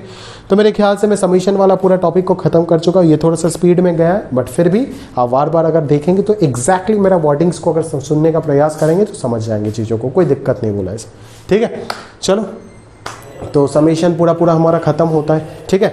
अगले लेक्चर में हम लोग स्टार्ट करने वाले एप्लीकेशन ऑफ बाइनोमियल थ्योरम, ठीक है। एप्लीकेशन ऑफ बाइनोमियल थ्योरम एक ही लेक्चर में कंप्लीट हो जाएगा, एंटायर रिमाइंडर वाला टॉपिक, एंड देन अगले लेक्चर में मल्टीनोमियल थ्योरम एंड चैप्टर खत्म हो जाएगा। फिर उसी के साथ binomial theorem for rational index भी आ जाएगा, तो चैप्टर हमारा बाइनोमियल थ्योरम खत्म हो जाएगा। क्लियर है? तो मेरे ख्याल से आप बहुत अच्छे से चीज़ों को समझे होंगे। जहाँ पे भी आपका डाउट रह गया होगा आप कमेंट करके अकॉर्डिंगली पूछ सकते हो, क्लास में पूछ सकते हो, और नोट्स प्रॉपरली बना दीजिएगा। और एक एक डाउट जो है वो अच्छे से, ऐसा नहीं कि डाउट आया तो सर के लिए रख देना है। अरे भाई, ऐसा करने से आप नहीं सीख पाओगे। डाउट अगर आया तो खुद का डाउट खुद ही किल करने का कोशिश करो। बाद में अगर कंफर्म कराना चाहते हो तो कंफर्म कर लेना, बट सोचो तो सही। 2 मिनट सोचे नहीं, गिव अप कर दिए, ऐसे करके आप सीख नहीं पाओगे ना। अगर इसी टॉपिक में आपको डाउट आ रहा है तो आप थोड़ा सा सोचो अच्छे से बैठ करके कि हो क्या रहा है, यहाँ पे चल क्या रहा है, सर बताने का क्या कोशिश कर रहे हैं, उसको सोचो ज़रा एक बार। आराम से चीज़ों को आपका ग्रिप में आएगा, ठीक है, आराम से ग्रिप में आएगा, उसमें कोई दिक्कत वाली बात नहीं है, ठीक है। तो मैं उम्मीद करूँगा मैं जैसे पढ़ा रहा हूँ आप उसी अंदाज में, उसी सिंसियरिटी के साथ आप ज़रूर चीज़ों को समझ रहे होंगे, सीख रहे होंगे, कंटिन्यू करने का कोशिश कर रहे होंगे, है ना। जहाँ पे मेहनत आपको लग रहा है कि टफ है तो आप स्ट्रगल करके खुद ही अपना प्रॉब्लम को सुलझाने का प्रयास कर रहे होंगे। उसके बाद भी अगर नहीं निपटता है तो देन आप अपने मेरे को डाउट में पूछो, ज़रूर मैं बताऊंगा, और तब आपको फ़ायदा भी होगा उस चीज़ का। बट बिना सोचे अगर डाउट पूछोगे तो कोई फ़ायदा नहीं होगा दोस्त आपका।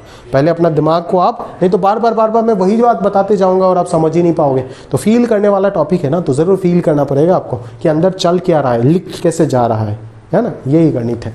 समझ आ रहा है? तो मेरे ख्याल से समझ गए होंगे आज का लेक्चर, और जो भी नहीं समझे आप अकॉर्डिंगली कमेंट करके पूछ लीजिएगा। और आखिरी में अगर मैं बोलूँ तो अपना नोट्स प्रॉपर्ली बनाइएगा, एक एक क्वेश्चन का फाइनल आंसर तक निकाल करके छोड़ना।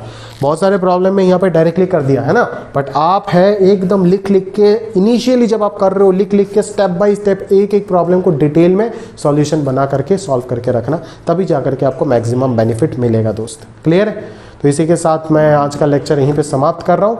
पढ़ते रहिएगा प्रॉपर्ली, अच्छे से नोट्स बनाना, एक एक क्वेश्चन डीप में जाके सॉल्व करके सॉल्यूशन बना के रखना, तभी जाके सीख पाओगे अच्छे से। और उसके बाद अगर मैं बोलूँ तो जो भी डाउट है अकॉर्डिंगली पूछ लीजिएगा। अलविदा, आज के लिए यहाँ तक समाप्त करते हैं।